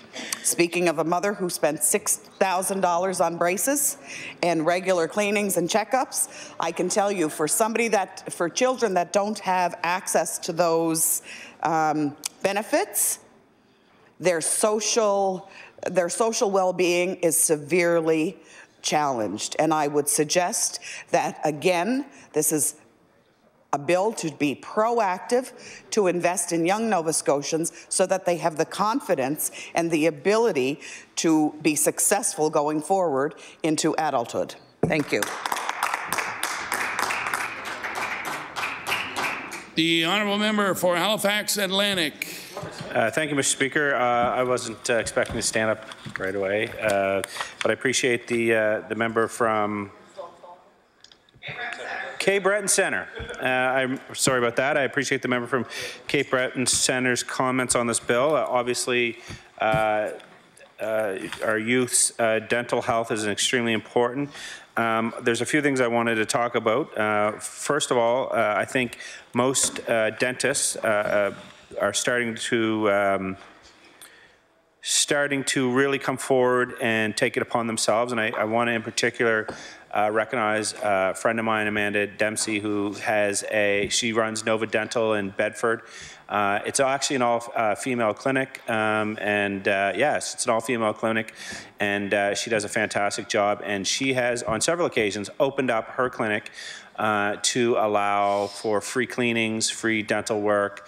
And so we've worked with her a few times, and you can't imagine the lineup and the calls that she gets for free dental work. We all know that it can be very expensive, and there are a lot of reasons why we need to take care of our teeth and our oral health. So you know, it's I think a lot of times it becomes a lot of it, like I guess my own personal experience is kind of a learned behavior kind of thing, is you learn from adults on what's important, and teeth and your oral health isn't always something that at a young age you're taught is as important as your physical health or even your mental health. I think sometimes your teeth kind of get left behind, and I know sometimes literally and figuratively, but your teeth get left behind in the whole conversation about health. I know that the very first conversation as a youth that I had around outside of the home, because you always get, brush your teeth, I think it's 3 times a day. And it was only when I was younger that they first started saying how important flossing was. So now, I floss quite, not that kind of flossing. So I floss quite a, try to floss twice a day, and I teach my children to floss, and teaching me the importance of brushing teeth and taking care of their teeth. But it wasn't actually until I think grade 9, and I had my teacher at the time gave us a big lecture. I don't know if we were a class full of bad teeth or what, but he actually gave us a big lecture on oral health care and why it's important. Outside of bad breath, I'll never forget him saying that. He said outside of bad breath, there's many important things, and how your body is actually connected, and the health of your bodies is connected. And scientists and doctors and professionals in the industry are starting to link, and they have linked oral health and heart disease, and people who have severe cases of gingivitis and things like that are now. It's not just your mouth that's impacted. It's actually the rest of your body that's impacted, and it's also one of the things that kind of gets left behind aside from the physical health. It is also a confidence thing. It's a huge confidence thing when you have teeth that look good. I think back when I was a kid, I had really bad teeth, and I had to get braces. I remember how self-conscious I was of my teeth at the time. I had, my teeth were all sticking up here, and they're all twisted and things like that. And until I got my braces, which I absolutely hate. I actually got my braces on December 23rd because I think my dentist didn't like me, so I couldn't eat Christmas dinner. Yeah, it was a love-hate relationship. That's right. But it goes along with your health, but it also goes along with your mental health being and your self-confidence. We've been able to do some things, obviously, for this program. I think I heard the member from Cape Breton Centre talk about governments, and I think all governments have had a hand in moving some of these health initiatives forward. I think everyone in this room appreciates how important it is. We have the Children's Oral Health Program. It does cover, as the member said, the basic dental care. I'm just going to look at some notes here, Mr. Speaker. So it said here that it's been expanded, absolutely been expanded. Last year, more than 56,000 children accessed this program. And I'm trying to see here, there was some comments about what it included. And while the member was truthful with what was included, there's also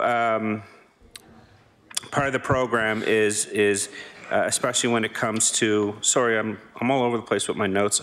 I can't understand my own writing, unfortunately. Back to floss. Oh, the fluoride treatment. Around the fluoride treatment, where the member had said there's only one fluoride treatment per year, but that's absolutely not true. The children at high risk for developing cavities are eligible for more treatments. And obviously, that's something that they're not going to be turned down or turned away from. So, but how it was in the past was that previously only children with cavities were eligible for their annual fluoride treatment, and those with deep molar grooves were only eligible for sealant. So the program was changed. So there is all children 14 years and younger are now eligible for molar sealants and annual fluoride treatments. And like I said, anyone that is at high risk of cavities is eligible for more treatments. And so if we want to talk about cavities, I think when it comes to health, it's bigger than just, especially when it comes to your teeth, it's bigger than just your brushing your teeth and flossing and things like that. It's also about the food that you put in your body. And obviously we all know that foods that are high in sugar have a negative impact on our teeth. Pop and things like that have a negative impact on our teeth, and we're starting to see, I shouldn't say we're starting to see, we are seeing now where those products are starting to be removed from our schools. It used to be when I went to school, for lunch you'd go and grab a chocolate chip cookie and a can of pop or something like that for a couple of dollars, and now we're starting to see a move away from that from our schools, and we're starting to see healthier foods put in schools. So this is all part of the big picture if we want to look at this holistically, and we've recognized the importance of access to healthy food, and that's why we've expanded the breakfast program, and the breakfast program is now available in all the schools right across Nova Scotia, and this is a very important thing, because not only does it give the youth access to healthy food every single morning. And let's be honest, not all of them have that. Unfortunately, not all of that have that. And that's why this program is so important. But it also, you know, when I think back when my son first went to school this year, and he walked in and saw the breakfast program, he was really surprised that there was apples and oranges and things like that. And even he realized that that was a good thing. And so, you know, I talk to a lot of parents with young children. It's not just around poverty, but also sometimes it's just around time. Unfortunately, some people are rushing out the door and they don't have the time. You know, we can't all say it doesn't happen to make a big, huge, healthy breakfast. And sometimes, you know, you're throwing them. I mean, I'm not going to say I'm not guilty of it, but it's good to see that when they go to school, they do have access to those healthy fruits and vegetables. And dental care. Well, I want to talk about that because there are some programs that are set up. I think of in my own community, Rocking Stone Heights, which has become, I think, a model for all schools right across Nova Scotia. And if anybody doesn't know about this school, it's located in the Greystone area. And there are definitely some kids that go to that school that have high needs like any other school. You know, it doesn't matter where the school is situated. My kids go to William King Elementary. You know, there's schools in Bedford, there's schools in Pictou, there's schools all over this province that have kids that have high needs or different needs. But they have done some incredible things up there. And Leanne Marsh, who is the principal up at that school, has they've taken the programs that they have been given through the Department of Education and with hard work, volunteer, and some ingenuity and some help from the private sector and help from government. They've expanded on those programs. They have, you know, they were actually one of the first schools, I think, in all of Nova Scotia to have what is now called the pre-primary school. I remember 6 years ago attending the thing with the pre-primary with the then Minister of Education, Ms. Karen Casey. We went up and we visited. I know. As soon as I said it, I realized it. I apologize. Please remind the honourable member not to use proper names of other members of this House. The honourable member for Halifax Atlantic. I'm not going to lie, Speaker. I couldn't remember what community she was from, so I just kind of hoped that I could sneak it by. So they've gone on to do some pretty incredible things there, and they're doing wraparound services at that school. And what they fully believe is that you know, the care for those youth doesn't end when those children leave the school, because obviously what happens at home and what happens in their free time has an impact on those youth. You know, they were one of the first schools in all of Nova Scotia to have what's now called the pre-primary. It's been extremely successful. Those kids are getting fed healthy meals. They also brought in some child psychiatrists to help the children through some issues that they may be facing, but they also brought in resources for the parents, which I thought was incredibly smart. Because you think about it, it's not just the youth that are facing issues, it's also the parents. So they brought in some resources for the parents, and some of the resources they actually bring in is they do bring in a dentist once in a while to come in and check on the children and stuff like that. So I think a big part of it, like I said, Madam or Mr. Speaker, it's a holistic view. We have to have the resources in place. I'm not saying that we don't, obviously, but we also have to have education around how we eat and where we eat. We have to have the resources to get that food, let's be honest. And one of the great things that we have in our community, in the North Preston community, in the North End community, is the mobile food market, which allows for healthy food. And I don't know if everyone here knows about this, but it's a really incredible program that delivers healthy food right to communities, especially food deserts. Like Harrietsfield is one of those places in our community where, you know, no bus, no corner store, no grocery store, nothing. So it's very difficult for individuals in that community to go and get healthy food. So, you know, it's about education on oral health. That starts at home, and that can continue within the schools. It's also about access to healthy food, and that starts, I think, at home and in the communities. And government, I think, has a large role to play in that. And we've seen, like I said, over the last few years with investments in the poverty reduction strategy, we've seen a lot of the stuff that's come out of that has come around programs to help people access healthy food. So government definitely has a role to play in access to that healthy food. And then, of course, it's access to programs like the oral health program, and so we're seeing more and more uptake into it. We're seeing more and more children going through that program and realizing the importance of their teeth when it comes to their body and their overall health and mental health. So I do think there's always more to do. I don't think any one issue in this province or this country or in this world has been completely fixed. There's always more that we can do. So I'm happy to see that it has been expanded. There are lots of conversations to be had between the Department of Health, the Department of Community Services, and the Department of Education to continue with this. And also at home, having those conversations at home with your children about your oral health. So with that, I want to thank the members opposite for bringing this forward. I also want to thank everyone for the live discussion. I look forward to the Conservative. Thank you. The honourable member for Pictou West.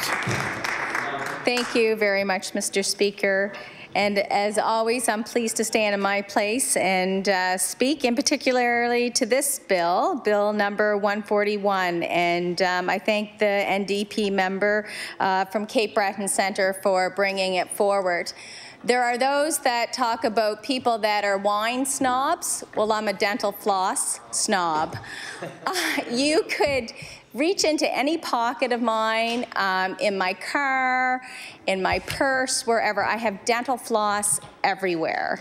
It's, and you know what? It actually has come in handy for other purposes than flossing my teeth. But moving forward and speaking to this bill, I think that it's a good bill in the sense that we're addressing a sincere concern for oral health care in Nova Scotia, or I should say the lack of attention to oral health care in our province. When I was newly married, my ex-husband and I were purchasing health insurance, and he had nice teeth, and I didn't have braces either, and we said, oh, I think it's hereditary. So when we have kids, we won't check off the dental portion of our health care, because if it's hereditary, hopefully our children won't need braces either. So in the last 6 years, we've spent almost $13,000 on braces. I believe our health care plan contribute $1,500. But, you know, that is a luxury. That is a cosmetic, and we feel very grateful and privileged that we were able to provide our children to get braces. But moving forward and talking about the need of those that perhaps are not as attentive or are aware of the services out there, I would say that this bill would be moving in that right direction. I have concerns with regards to right now the age that we service. We really need, in my opinion, to increase that to 18. Most students graduate at 17, 18, and I believe that we should be increasing the age that every child receives one free cleaning a year. That should be increased, because that 500 number that my colleague from Cape Breton Centre spoke about, I believe there's over 500 children are currently waiting. Well, we say children, but those are 16, 17-year-olds that have fell between the cracks. And unfortunately, we need to do a better job at campaigning in this province. And I say that because recently, I had a family, a lovely family, this couple who are both working so hard. They're making $12, $13 an hour. They both work. They have 4 children. And recently, their teenage daughter, the oldest one, had come to me, and all she wanted for Christmas was to get a couple teeth removed because they were infested. She couldn't eat. It was so, so sad. And I have to give a big shout out actually to our local dentist for helping me in that situation. But through the conversations I had with this family, they had no idea that their children could receive 1 free cleaning. So I think there's a bigger issue here that we are not addressing, and that is when someone has a baby, they should be given a package before they leave the hospital addressing what the concerns would be around oral health care. I started taking my children when they, 6 months, just when their first tooth was barely coming through. And we need to do a better job letting individuals know that they have that opportunity to take their children to the dentist once a year for a cleaning. So I do question around the cost involved in sending hygienists into the school. Would it be perhaps more economical and beneficial if we increase the number to 18 and we had we do a better job at campaigning and letting people know that they can go to their local dentist and for that 1 free cleaning? Because I question, when you go to your dentist for your 1 free cleaning a year, the hygienist spends most of the time with you, cleaning, providing a fluoride perhaps, or other needs. But before you leave, the dentist comes in and checks.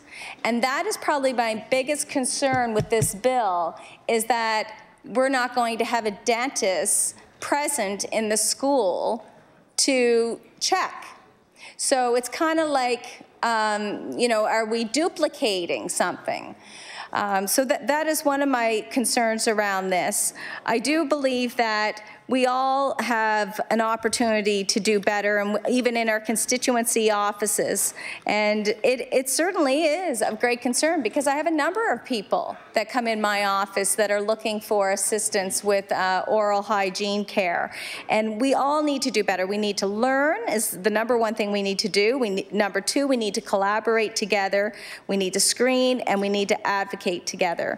I know that my colleague from Cape Breton Centre had mentioned some of the stats that were actually out of the childhood oral health care that was presented for Nova Scotia 2017. It was part of the report.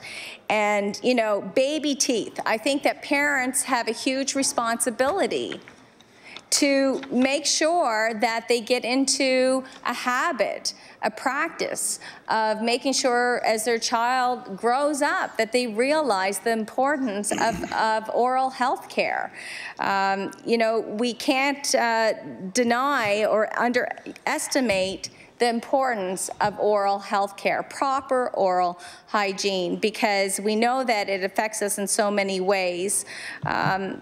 I know that to set a good example, we need to guide and educate kids by brushing, by flossing, and visiting the dentist annually. So that includes that one visit right now that government allows, but it only allows it up to 14, and it really should be increased up to 18.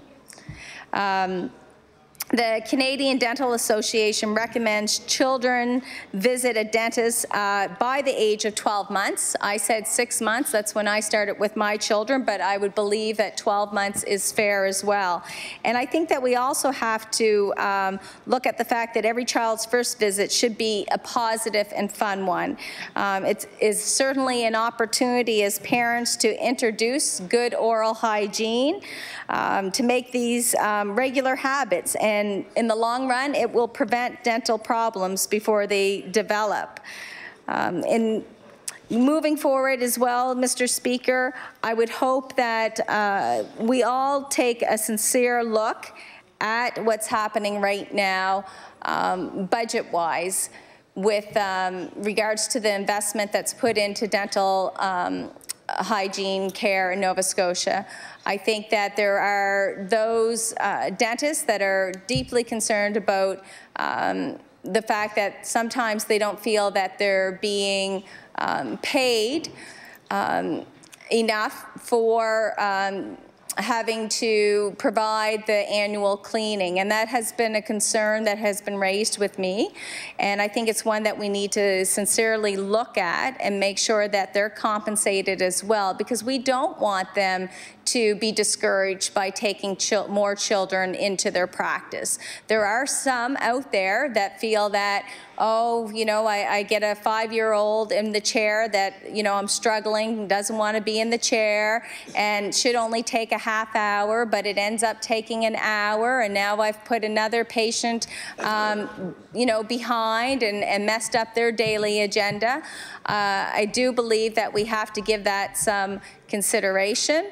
I know that, you know, we've all been children before. That first time in the dentist seat chair can be overwhelming and scary at times. I remember I was 7 and getting my first filling, and it was Dr. Wong in Stellarton, and when he pulled out the needle to freeze my mouth, I grabbed it out of his hand. And I said, and literally said, "You will not be putting this needle in me." And then, of course, the assistant with the Dr. Wong at the time had to run out and get my mother and calm me down. So it is an opportunity for all of us to try to promote better oral hygiene. I again say that I think this bill is a step in the right direction. I think that there are some other clauses that could be included to strengthen it, and I know that last night I went to the member from Cape Breton Centre and had a few questions, but we were both in a rush to get to other places, and I wish we had a bit more time to talk about it so I could have learned a little bit more, but perhaps we will have that opportunity, and I want to thank her again for addressing it, because it truly is a big concern and one that we should all take very seriously. Thank you so much, Mr. Speaker. The honourable member for Dartmouth North. Well, thank you, Mr. Speaker, and thank you to my colleagues who have spoken on this bill so far today. I appreciate all of your comments, and it gives me great pleasure to add my comments, my words. Dr. Norman Bethune, Mr. Speaker, in the 1930s said, "Medicine, as we are practicing it, is a luxury trade." That was an observation in 1930, but it's an observation that rings true today when we talk about dental care in our province. But this bill, the establishment of a school dental health program, moves us toward a world where dental care could be less of a luxury and more a service. I think that there are two major realities that we have to consider when we talk about this bill. The first one is that 10% of Nova Scotians don't get the dental care they need because they can't afford it. This is not surprising. Minimum wage jobs rarely include benefits, and when you factor in the fact that we have the lowest minimum wage in the country, and if those workers are spending 30% of their income on rent, well, we can do the math. Sometimes I can't, but this time I can, and we can figure out that they might not be spending the little money that they have left on their teeth. I can speak to this reality personally, Mr. Speaker. For many, many years, I have had no benefits. Until I actually was elected as an MLA, I did not have benefits. And there were times where, well, there was one time when I went 7 years without visiting the dentist.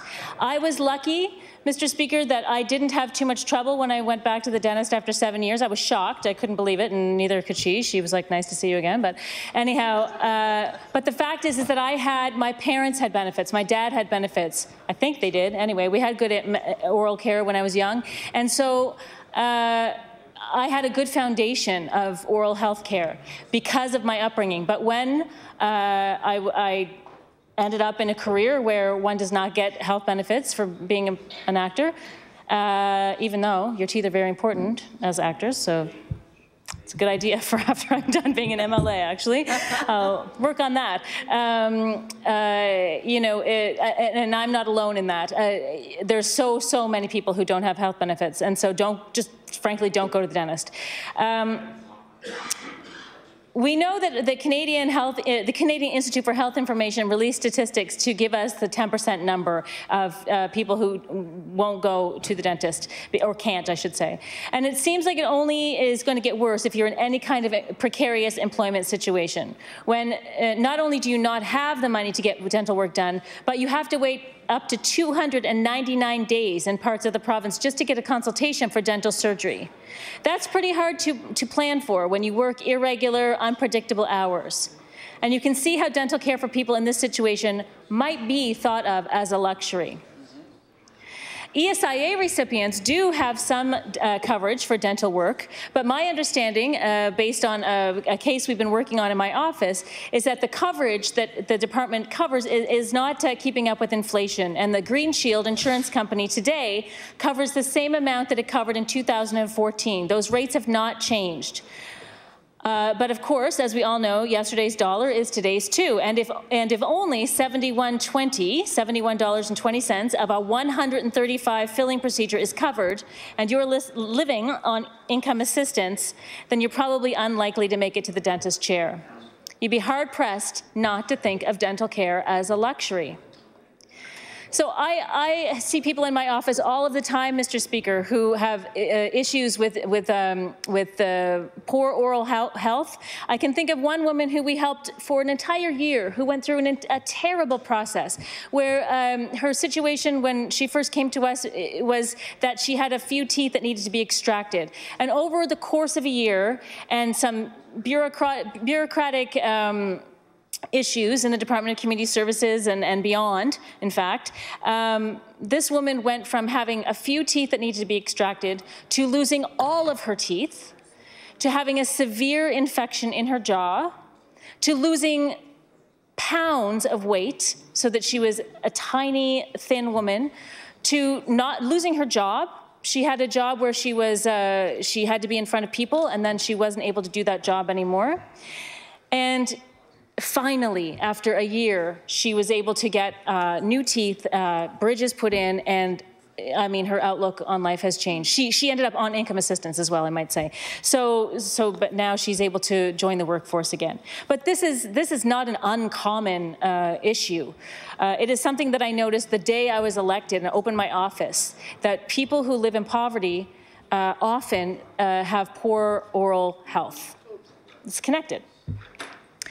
And if you throw kids into that mix, then the whole situation gets even more difficult. And that's essentially what this bill is addressing. So this brings me to my second major point. It's something that we in our caucus have time and again sounded the alarm on. We have the highest child poverty rate in the country, the highest. These families are doing their best not to send their kids to school hungry. And my colleague from Spryfield pointed that out. Sometimes there is not an option to eat the healthiest food. But food at all, in fact, is what I'm saying. They're doing their best to keep the power on, the heat on. If their child gets sick, they're going to ERs or walk-in clinics. And if the cupboards are bare, they're going to a food bank and not a grocery store. Many of these families and many of these children living in poverty live in Dartmouth North, in my riding. And when their baby teeth start falling out, there's no guarantee that the tooth fairy is actually going to bring any cash to slip under their pillows. You can see how these families might see dental care as a luxury. The luxury of dental care has built up a great socioeconomic divide in our communities. In her book, Teeth, Mary Otto tells us, quote, "Shame is common among the millions of Americans who lack dental care. More than 1 out of 3 low-income adults avoid smiling," end quote. And that, quote, "teeth will continue to mark them as broken people," end quote. As we know, the consequences of poor dental health go well beyond that of cosmetics and pain. It's time that we start thinking about teeth differently. It's time that we call dental care what it is, health care. In January of last year, Dr. Aaron Hennessy, president of the Nova Scotia Dental Association, spoke about the current landscape of dental care in our province. We know that the Children's Oral Health Plan is good. It was long overdue when it came in, and it is helping those families I was just describing. But as Dr. Hennessy put it, quote, it's fairly focused on emergency care and getting people out of pain and out of danger of infection. But the concern is really with any dental care, the way it operates outside of the medical system, end quote. The mouth, as we all know, is a portal to the body. Throat, nasal passages, brain matter, they're all a very short distance away for an infection in the mouth to travel. We know that cardiac health has been connected to periodontal disease in the gums, and I just heard a radio show on CBC a month ago that connects now oral health or bad oral health with Alzheimer's disease. These are issues that, when advanced, tax our already overtaxed emergency system and health system. Dental care is a preventative health issue. In 2013, the Canadian Pediatric Society released a call to action on children's oral health. They highlighted the prevalence of early childhood caries, ECCs, in preschool children, particularly in low-income Indigenous communities. They make the recommendation, and remember, this was 6 years ago, to ensure that all children in their respective jurisdictions be afforded equal access to basic treatment and preventative oral care, regardless of where they live or their family's socioeconomic status. I fail to see how, in a province with the highest child poverty rate in the country, we are not rushing to act on this call from the Pediatric Society. And where better than schools to ensure all jurisdictions are afforded equal access. So, Mr. Speaker, I've talked to a number of friends about this bill that we put forward. And again, I'll reiterate that most of my friends are people that don't have dental coverage, don't have medical coverage at all. Self-employed artists or people who have their own small businesses and just haven't gotten to the level where they can get coverage. And the idea for them to have this program for their children in schools was really important. And they understand that they already can go to the dentist once a year and get the things done that need to be done. But here's a personal story of mine. I also understand that story, or that fact. My daughter went to the dentist, I don't know when, in June. We usually take her around her birthday to remind us when to go. And within 9 months, my daughter was then at the emergency room with an abscessed tooth and needed somewhat like, I think, 6 extractions over the course of many following weeks. Shout out to Dr. Andre Gay at the IWK, and then now who practices in Dartmouth North, who's seen her through this experience. But in 9 short months, she went from a clean bill of dental health to that issue. She was in significant pain. She had a terrible infection. She had to take the worst medicine that was ever invented to get rid of the infection, and went through several extractions. And by the way, I will say that I did have to pay for some of the services, even with my own now coverage as an MLA, because, wait for it, MSI covers all of the things around extractions and fillings and all that, but they don't cover sedation for children. So for every time she was sedated, there was a charge of $100 and some. So that in and of itself will prevent people from taking their children to get that work done. So why not prevent the need for that work and making sure that they're getting proper checkups at school? There has been some... There has been some progress made. I do give the government credit. This year it was announced that the coverage of certain preventative procedures would be expanded in the Children's Oral Health Program, and this is a really good step. And I know that this is an issue that matters to the government, which is why I'm so happy to be talking about it today, advancing this bill down the line in hopes that the government will take notice and help us get it passed. This bill levels the playing field for children when it comes to dental health. Examinations, tooth scaling, polishing, fluoride treatments, preventative oral counseling, all of these services would be available to public and private school kids by next year if we get this bill through. The benefits extend beyond those of health. It tackles the stigmatization that has been created by treating teeth as a cosmetic issue and not as a health issue. It gives parents confidence when sending their children to school and relieves one part of an immense weight that families are carrying. Mary Otto writes, and I'll quote again, "The teeth are made from stern stuff. They can withstand floods, fires, and even centuries in the grave. But the teeth are no match for the slow-motion catastrophe that is a life of poverty. Its burdens, distractions, disease, privations, low expectations, transience, the addictive antidotes that offer temporary relief at usurious rates." End quote. Amazing. I'm not making a case for universal dental care program, at least not today. I may in the future. But we can begin to close the gap that exists between medicine and oral health. We can begin to help children so that later on down the line they'll have been afforded the chance to not be marked by job interviews, teachers or peers as broken people. We can save them from hours in the emergency room and years on wait lists, and we can begin to treat dental health care as a health service, which it is, and less likely, as a health service, which it is, and less like a luxury, which it never should have been. Mr. Speaker, when I was a child growing up in Prospect Bay, we did have a dental hygienist program, and I don't know if it was a county program or what, but every year we'd get called, the dental hygienist would set up a chair in the gym. It was the best day of the year. You'd get to have like an hour out of your class, you get your teeth cleaned, you get those little pink things that the little pink pills that would show where your plaque was. You get a toothbrush, a thing of toothpaste going home. It was truly an exciting day, and it made kids, made me be excited about dental care. This is something that is very doable in this province. It would, like I said, level the playing field so that all kids have the same start. And I will just quickly say in my last minute that my colleague from Pictou West suggested that it is the parents' responsibility, but don't forget, even parents, so this has happened to me as a parent who was conscious of my child's dental health. So number one, there's that. People with all the access in the world still have kids with rotten teeth. But secondly, getting your kids to the dentist when you work a precarious job, or you work an unpredictable job, or you work a job where you can't take off time, minimum wage job, you can't get your kids to the dentist, right? So there is that issue. So why don't we bring the dentist to the kids, the hygienist to the kids? And the dentist to the kids. And I do agree, this is not, this program is not to substitute the trip to the dentist every year. This is to augment that program. But it does level the playing field for every student and every child in the province.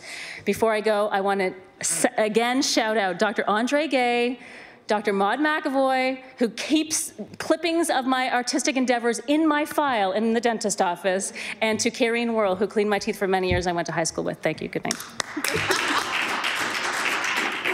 The Honourable Deputy House Leader for the New Democratic Party. Thank you, Mr. Speaker, and just I want to express my appreciation for the debate that we've heard today, and also just highlight a couple of great organizations that I'm certainly aware of and grateful for. The North End Community Health Centre, which is also providing actually free dental care through collaboration with the Dalhousie School of Dentistry and also the Dalhousie School of Dentistry, which I went to for a number of years when I was precariously employed and without benefits. But I think, you know, in the end, as wonderful as it is to recognize, be it individual dentists or organizations for stepping into the breach, it's our job as government to actually try to fill some of those breaches, to try to fill some of those gaps. And in the end, we don't want to live in a society where a child's access to health and you know, to a full life unencumbered by awful teeth is entirely a result of the accident of birth and a deeply unequal society. I think we can aspire to do better than that. And really, this government, with the expansion of Schools Plus, has recognized that placing resources in our public schools is a wonderful way of truly expanding access to healthcare services that all residents of Nova Scotia should have access to in their childhoods. And so I really think that this particular proposal is one that really merits attention and could have wonderful repercussions for our strained healthcare system, for Nova Scotians, and one that that really any government should consider and want to pursue. So. With that, Mr. Speaker, that concludes opposition business for today. Thank you. The Honourable Deputy Government House Leader.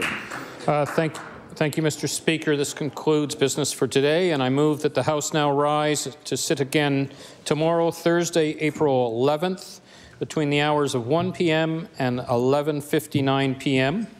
Following daily routine and question period, business will include the continuation of estimates in the Committee of the Whole on Supply, and with time permitting, we will move to third reading of bills number 106, 119, 121, 135, and 139, and as well, Committee of the Whole House on Bills, bill number 122, 133, and 136.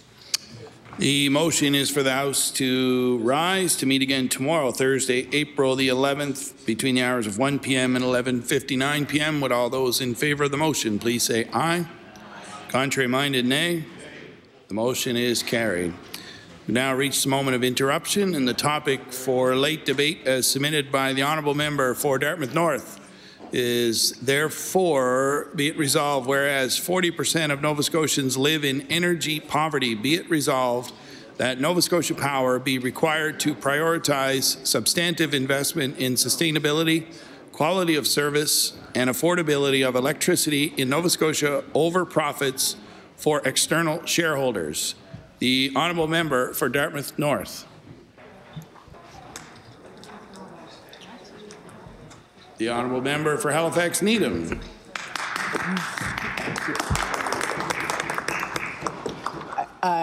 My apologies, there's a lot going on. I think that this is the moment to begin great debate, late debate. Can I confirm that, Mr. Speaker? You are correct.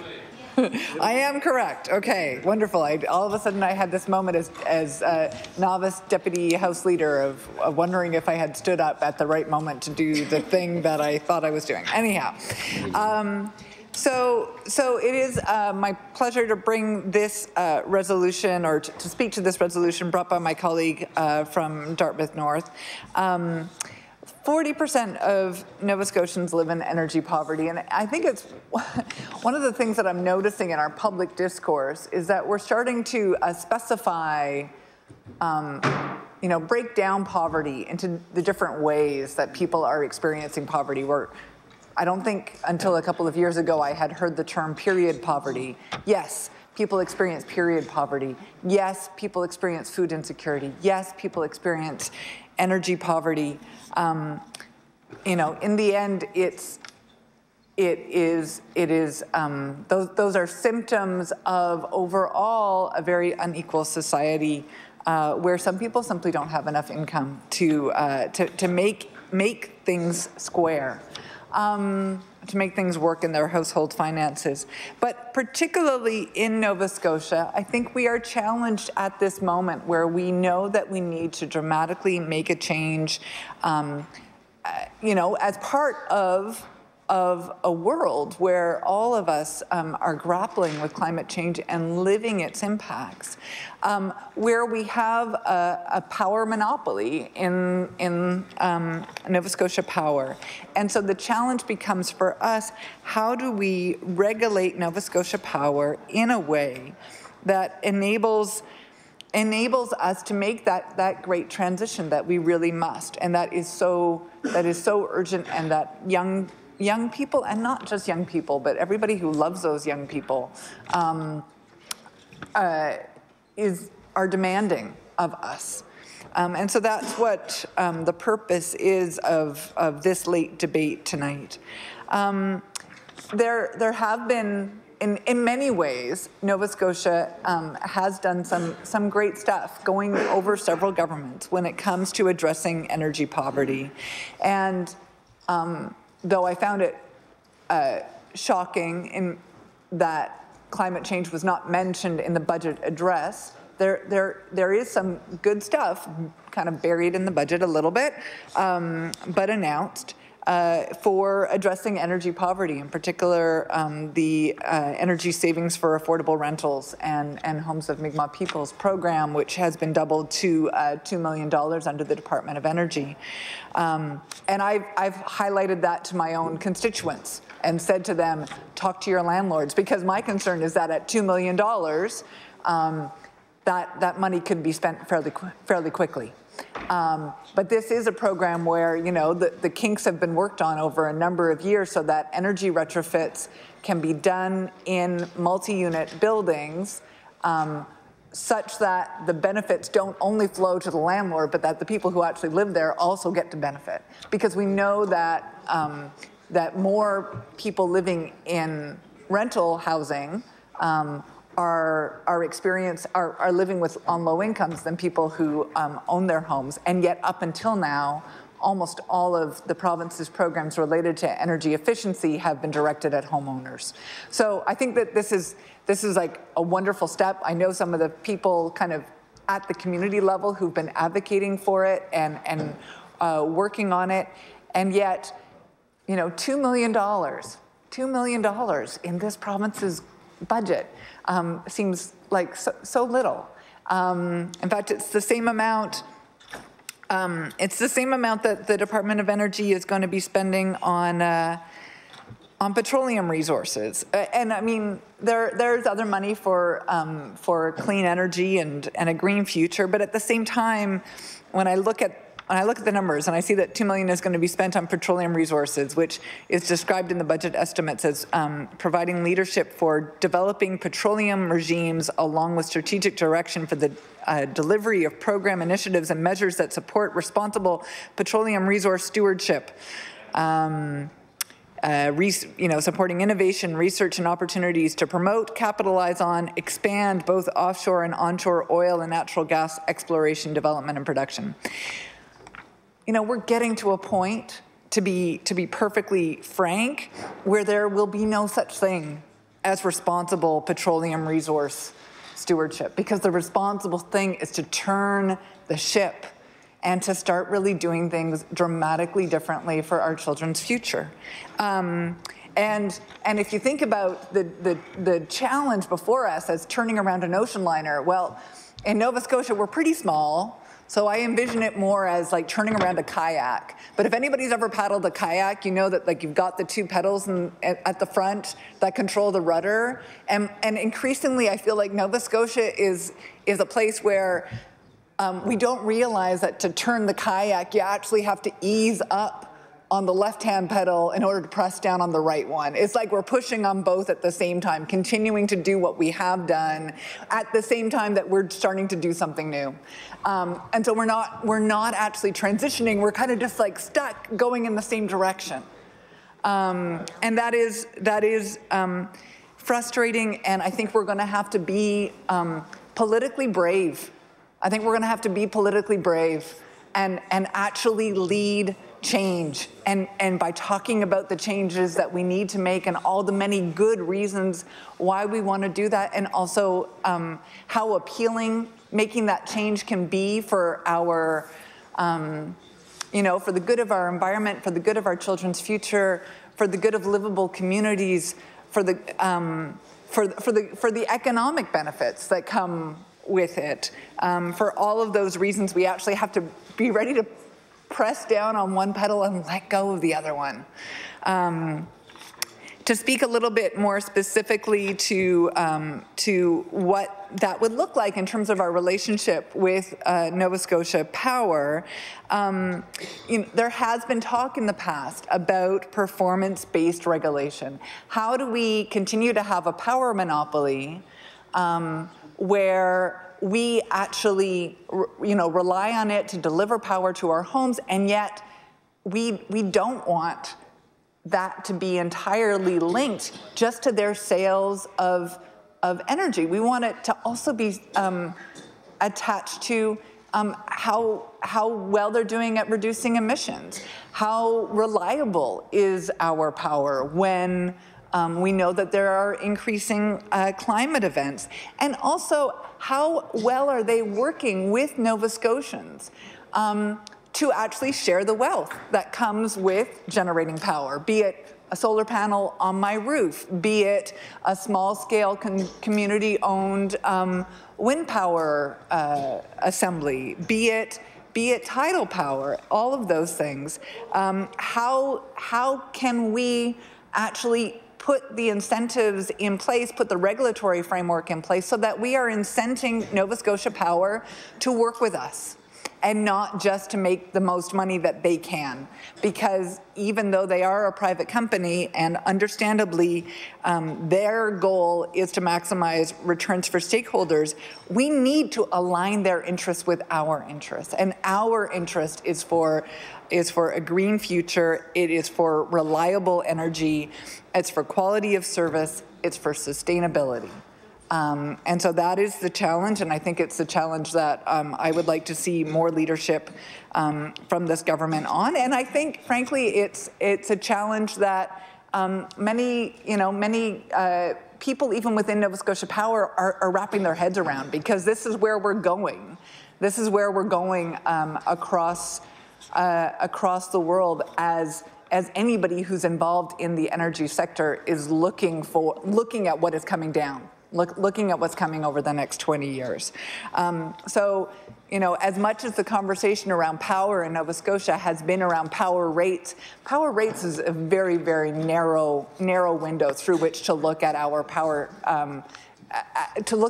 bills. We want to be looking at our power bills. We want to be looking at, when I actually see a power bill, is some of that money actually maybe going back into my community? Is some of it going into a co-op that I'm a shareholder of, that I'm a member of? There's so many more ways to look at this structure moving forward so that we get what we want out of our relationship with Nova Scotia Power. Thank you very much.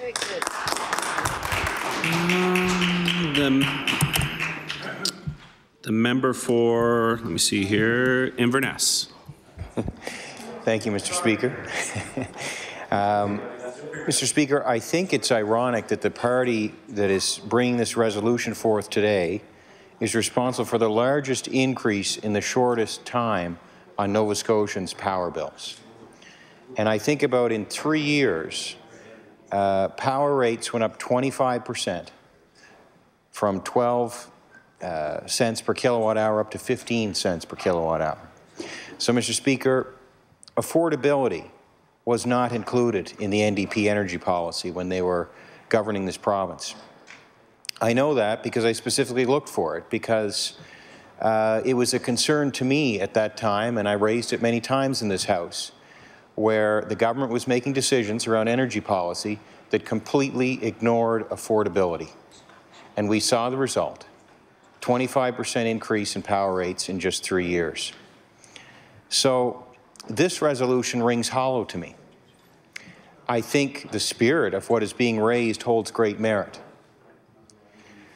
I recall, Mr. Speaker, when we were debating energy policy in the House at the time, I remember we were debating the price of coal. And I know in Nova Scotia we continue to burn coal. It is a significant portion of the energy mix for the province because of the infrastructure that's in place and because of our history as a coal producer. This province has burned a lot of coal over the years to generate electricity, and that's just part of our history. Times change, and maybe that will change at some point, Mr. Speaker.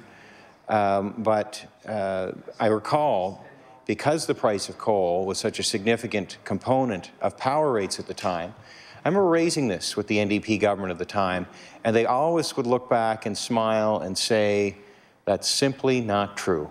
Does anybody remember those words? And it used to frustrate me. Not lately, no. But it used to frustrate me because one day I even tabled for the Minister of Energy at the time a chart which showed that the price of coal over the past 10 years had actually not gone up if you looked at it in terms of American dollars, because as the price of coal was rising around the world, the Canadian dollar was rising in value. So if you looked at it in terms of American dollars, there was no increase in the price of coal. I tabled it in black and white, and you know what I was met with? The same, simply not true. Coal has gone up 70% in the last number of years, and it was just ignored. So, you know, I think that was a point that was lost because at the time the philosophy was move away from coal. However, what that philosophy failed to see was that it was going to increase significantly power rates for Nova Scotians and affordability for power. So I think the merit of the spirit of what's being proposed here has merit, but I think this highlights the fact that before governments take action, they have to consider the consequences of their actions. And if they want energy to be clean energy, better for the environment, and they also want it to be affordable, they have to look at both sides to ensure that both of those goals are being accomplished. So, Mr. Speaker, I think about the practicality. I think fossil fuels, it certainly has been demonstrated, their emissions that they cause has an impact on our environment. What I would say is it practical to turn them off, like flicking a switch? And I would say at this point in time, it's not practical. And if you were to do so, you would experience two things, at least one of two things. One, you would have blackouts because there would be not enough power to be able to be generated right now in this moment. And if not blackouts, you would see substantial increases in power rates. And, you know, we saw 25% increase in 3 years. If you totally eliminated fossil fuels from the energy mix of this province right now, people's power rates could double, triple, quadruple. It's hard for me to speculate, but I know they would at least double or triple. And I don't think that's practical. So in presenting solutions, and I think in this resolution, you know, it talks about affordability and helping people. It says 40% of Nova Scotians live in energy poverty. Well, if we actually care about that, we will need to care and consider how turning off fossil fuels today or tomorrow is going to impact those people. I think about, Mr. Speaker, industries in my area. I think about tourism. I think about the fishery. I think about paper making. You know, those are three of the biggest industries in our area. But it's not just people who work in those jobs. People around the province, you know, people working in the city here, maybe working in a job that has nothing to do with fossil fuel consumption. But if you connect the dots, the checks and income they receive comes from an economy that is generating economic activity from tourism, the fishery, paper making, and so on. So we're all in this together. And if we can find ways to run fishing boats without using fossil fuels, one of the biggest exports of the province is our fish products. If we can find ways to make paper, which is highly energy intensive, uses up to 10% of the power in the province at Port Hawkesbury Paper alone, if we can find ways to do that without fossil fuels, I think that would be wonderful. And tourism, I mean, there's people flying here. One of the greatest contributors to the greenhouse effect is people flying in planes. And many people coming to our province are flying here. So we have to find solutions, but we can't ignore that people are going to have to use fossil fuels today and tomorrow. And this is why I don't understand why governments come forward you know, with carbon taxes and ways to punish people, when many times people don't have a choice. You know, if you are facing, I mean, if you have to heat your home or if you have to drive to work, and if you live in rural Nova Scotia, in fact, if you live in certain parts of the city, it may not even be practical to take public transportation. But, you know, if you have to heat your home and you have to drive to work, why should you be punished for that with a carbon tax? You know, government should be working behind the scenes to try to develop more affordable renewable energy. That would be the real answer.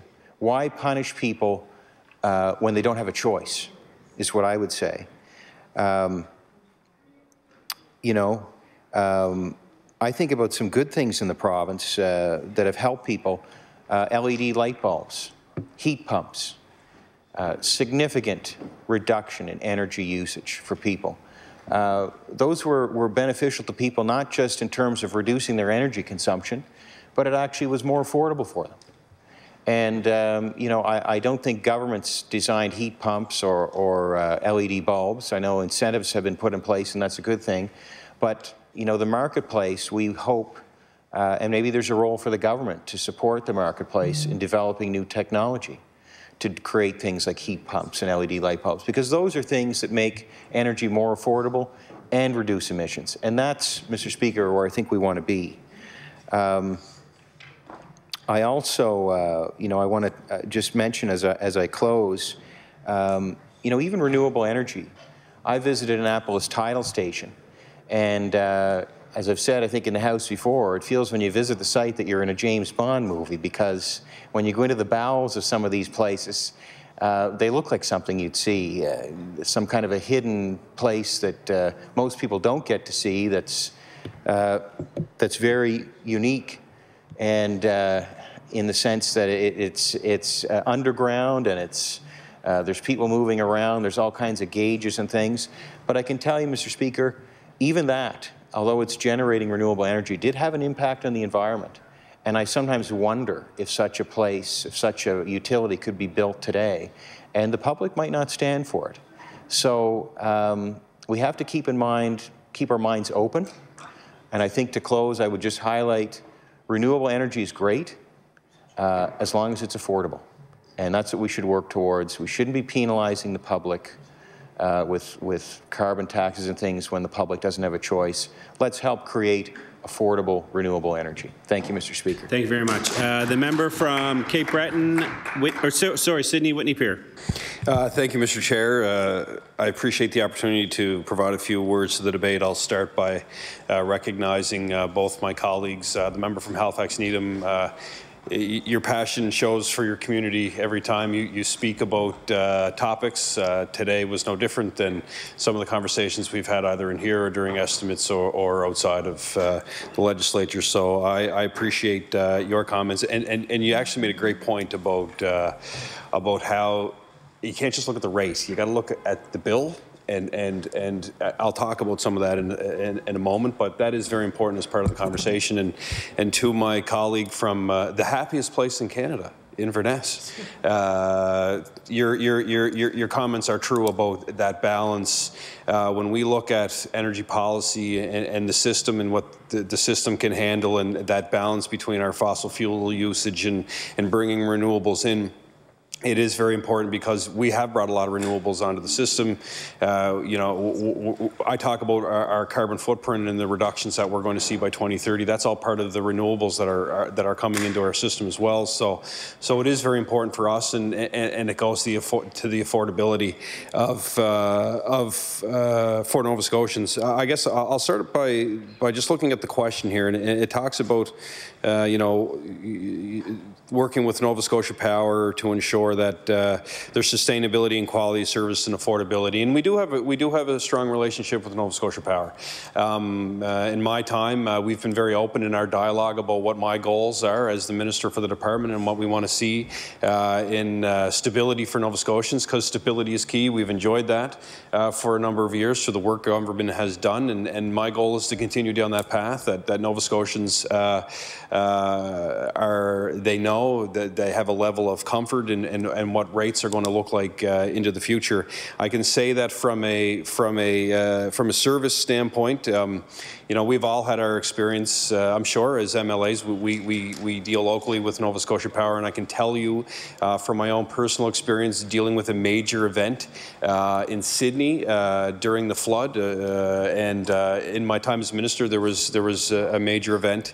They were quick to respond to me, both as an MLA and as a Minister. They were quick to deliver information to government to ensure that we were part of the conversations as they looked to solve the problems. and hundreds of Nova Scotians work for Nova Scotia Power, and they go out in the worst of times to ensure that our families and families across the province can still have access to power. So to all of them, I publicly want to thank all the employees of Nova Scotia Power that do great work for communities across Nova Scotia every day.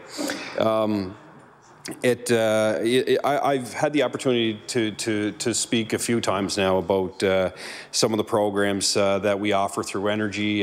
Some of the, we're constantly looking at ways that we can change programs to help Nova Scotians, low-income Nova Scotians, with their energy bills and tackle energy poverty. And I think really one of the biggest changes came in the last year. My colleague from Halifax even talked about how we're expanding into the rental units. That's important. We want those savings to flow into residents who are renting, to incentivize those landlords to look at those buildings for energy efficiency upgrades and keep rent rates stable. But as a local MLA, what I've seen, one of the biggest changes, of course, we're investing millions of dollars for low-income Nova Scotians when we look at energy efficiency upgrades. That's on top of what Nova Scotia Power does. So Nova Scotia Power actually spends about $3.7 million a year in their own programs for efficiency for homes that are electric. As well, they have the Good Neighbor Fund, which helps with some of that's I believe that number is a few $1 million now that they've spent in regards to looking at, residents can apply for it and they can receive a rebate on their heating their homes. But for us, that $14.2 million, I want to talk about specifically. One of the most significant changes that we made that I've seen an immediate impact with Nova Scotians is traditionally that those funds were used for homes and residents could apply that were heated by electricity. When we opened that up into non-electric heated homes, that's when we really started to see a big intake. And I know as a local MLA, we received a lot of requests from residents before we made that change that we couldn't support because the programs just didn't fit. So now hundreds of more homes now qualify for the program. They're taking advantage of it. And we're seeing a really significant uptake for families that need the help. This is all based on successive, we're making decisions to revise programs. Previous governments have made decisions to revise programs, and that's what we're going to continue to do. That's why we've seen such a big uptake in our Mi'kmaq communities as well by opening, by adding additional money this year, but looking at the work that they're doing in their communities, and we've seen thousands of installations in communities as well. So that's ultimately our goal for us. We need to do whatever we can to ensure that if we can expand a program and provide a program, work with our federal partners, we're going to do it. Because it's important. We want people to live comfortably in their homes. We want to ensure that as MLAs, all of us, that I'm doing my job to ensure you have the information at your disposal for the residents that you represent so that they can access these programs. We're going to continue to look at the expansion of them, and we're going to make investments in other avenues to support some of the things, some of the topics that the member from Inverness talked about in regards to fossil fuels, because there is a transition, but it's got to be. Just want to remind the member to talk through the chair, not directly to the members. Recognize the member for Sydney Whitney-Beer. Thank you, Mr. Chair. So in regards to and I do want to talk about.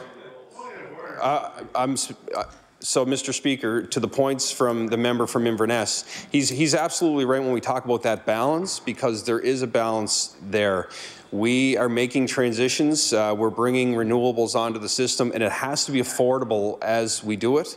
We, as a department, we're working on some great initiatives when it comes to electrification of transportation with our municipalities, but we're also looking at ways that are the day-to-day products that Nova Scotians use in regards to hot water tanks and how we can look at moving those towards electrification, some of the services that residents use on a daily basis they use in their homes. So it's important work, and we're always looking for feedback. So these programs are going to continue to exist. We're going to continue to make significant investments to support the work that the department does in concert with other departments and other levels of government. And for all of you, really, you know, I look forward to your feedback. I really enjoy these opportunities to talk about energy in these debates because it's always evolving. You know, I know Nova Scotia Power is always looking at their own ways of how they're going to evolve. Their business model is evolving, so it's obvious. You see it with the Maritime Link and some of the decisions that have been made over the years. It's important that we all members of this House and that we keep an open dialogue to ensure that if there are programs, if there are ideas to help families with their energy consumption, not just their bills, but their consumption, because ultimately that will drive down bills. I want to do whatever we can to support that work. So with that, Mr. Chair, I appreciate the opportunity to say a few words in regards to this debate, and I appreciate the member from Dartmouth North bringing it forward. So thank you very much.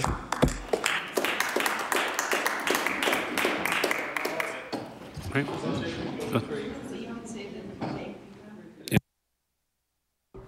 I want to thank everyone for a lively debate, and the House will meet again tomorrow at 1 o'clock. Have a good night. 1 o'clock? Is it 1 p.m.? Yeah. That's not, what I say doesn't matter right now. Sorry. It never matters.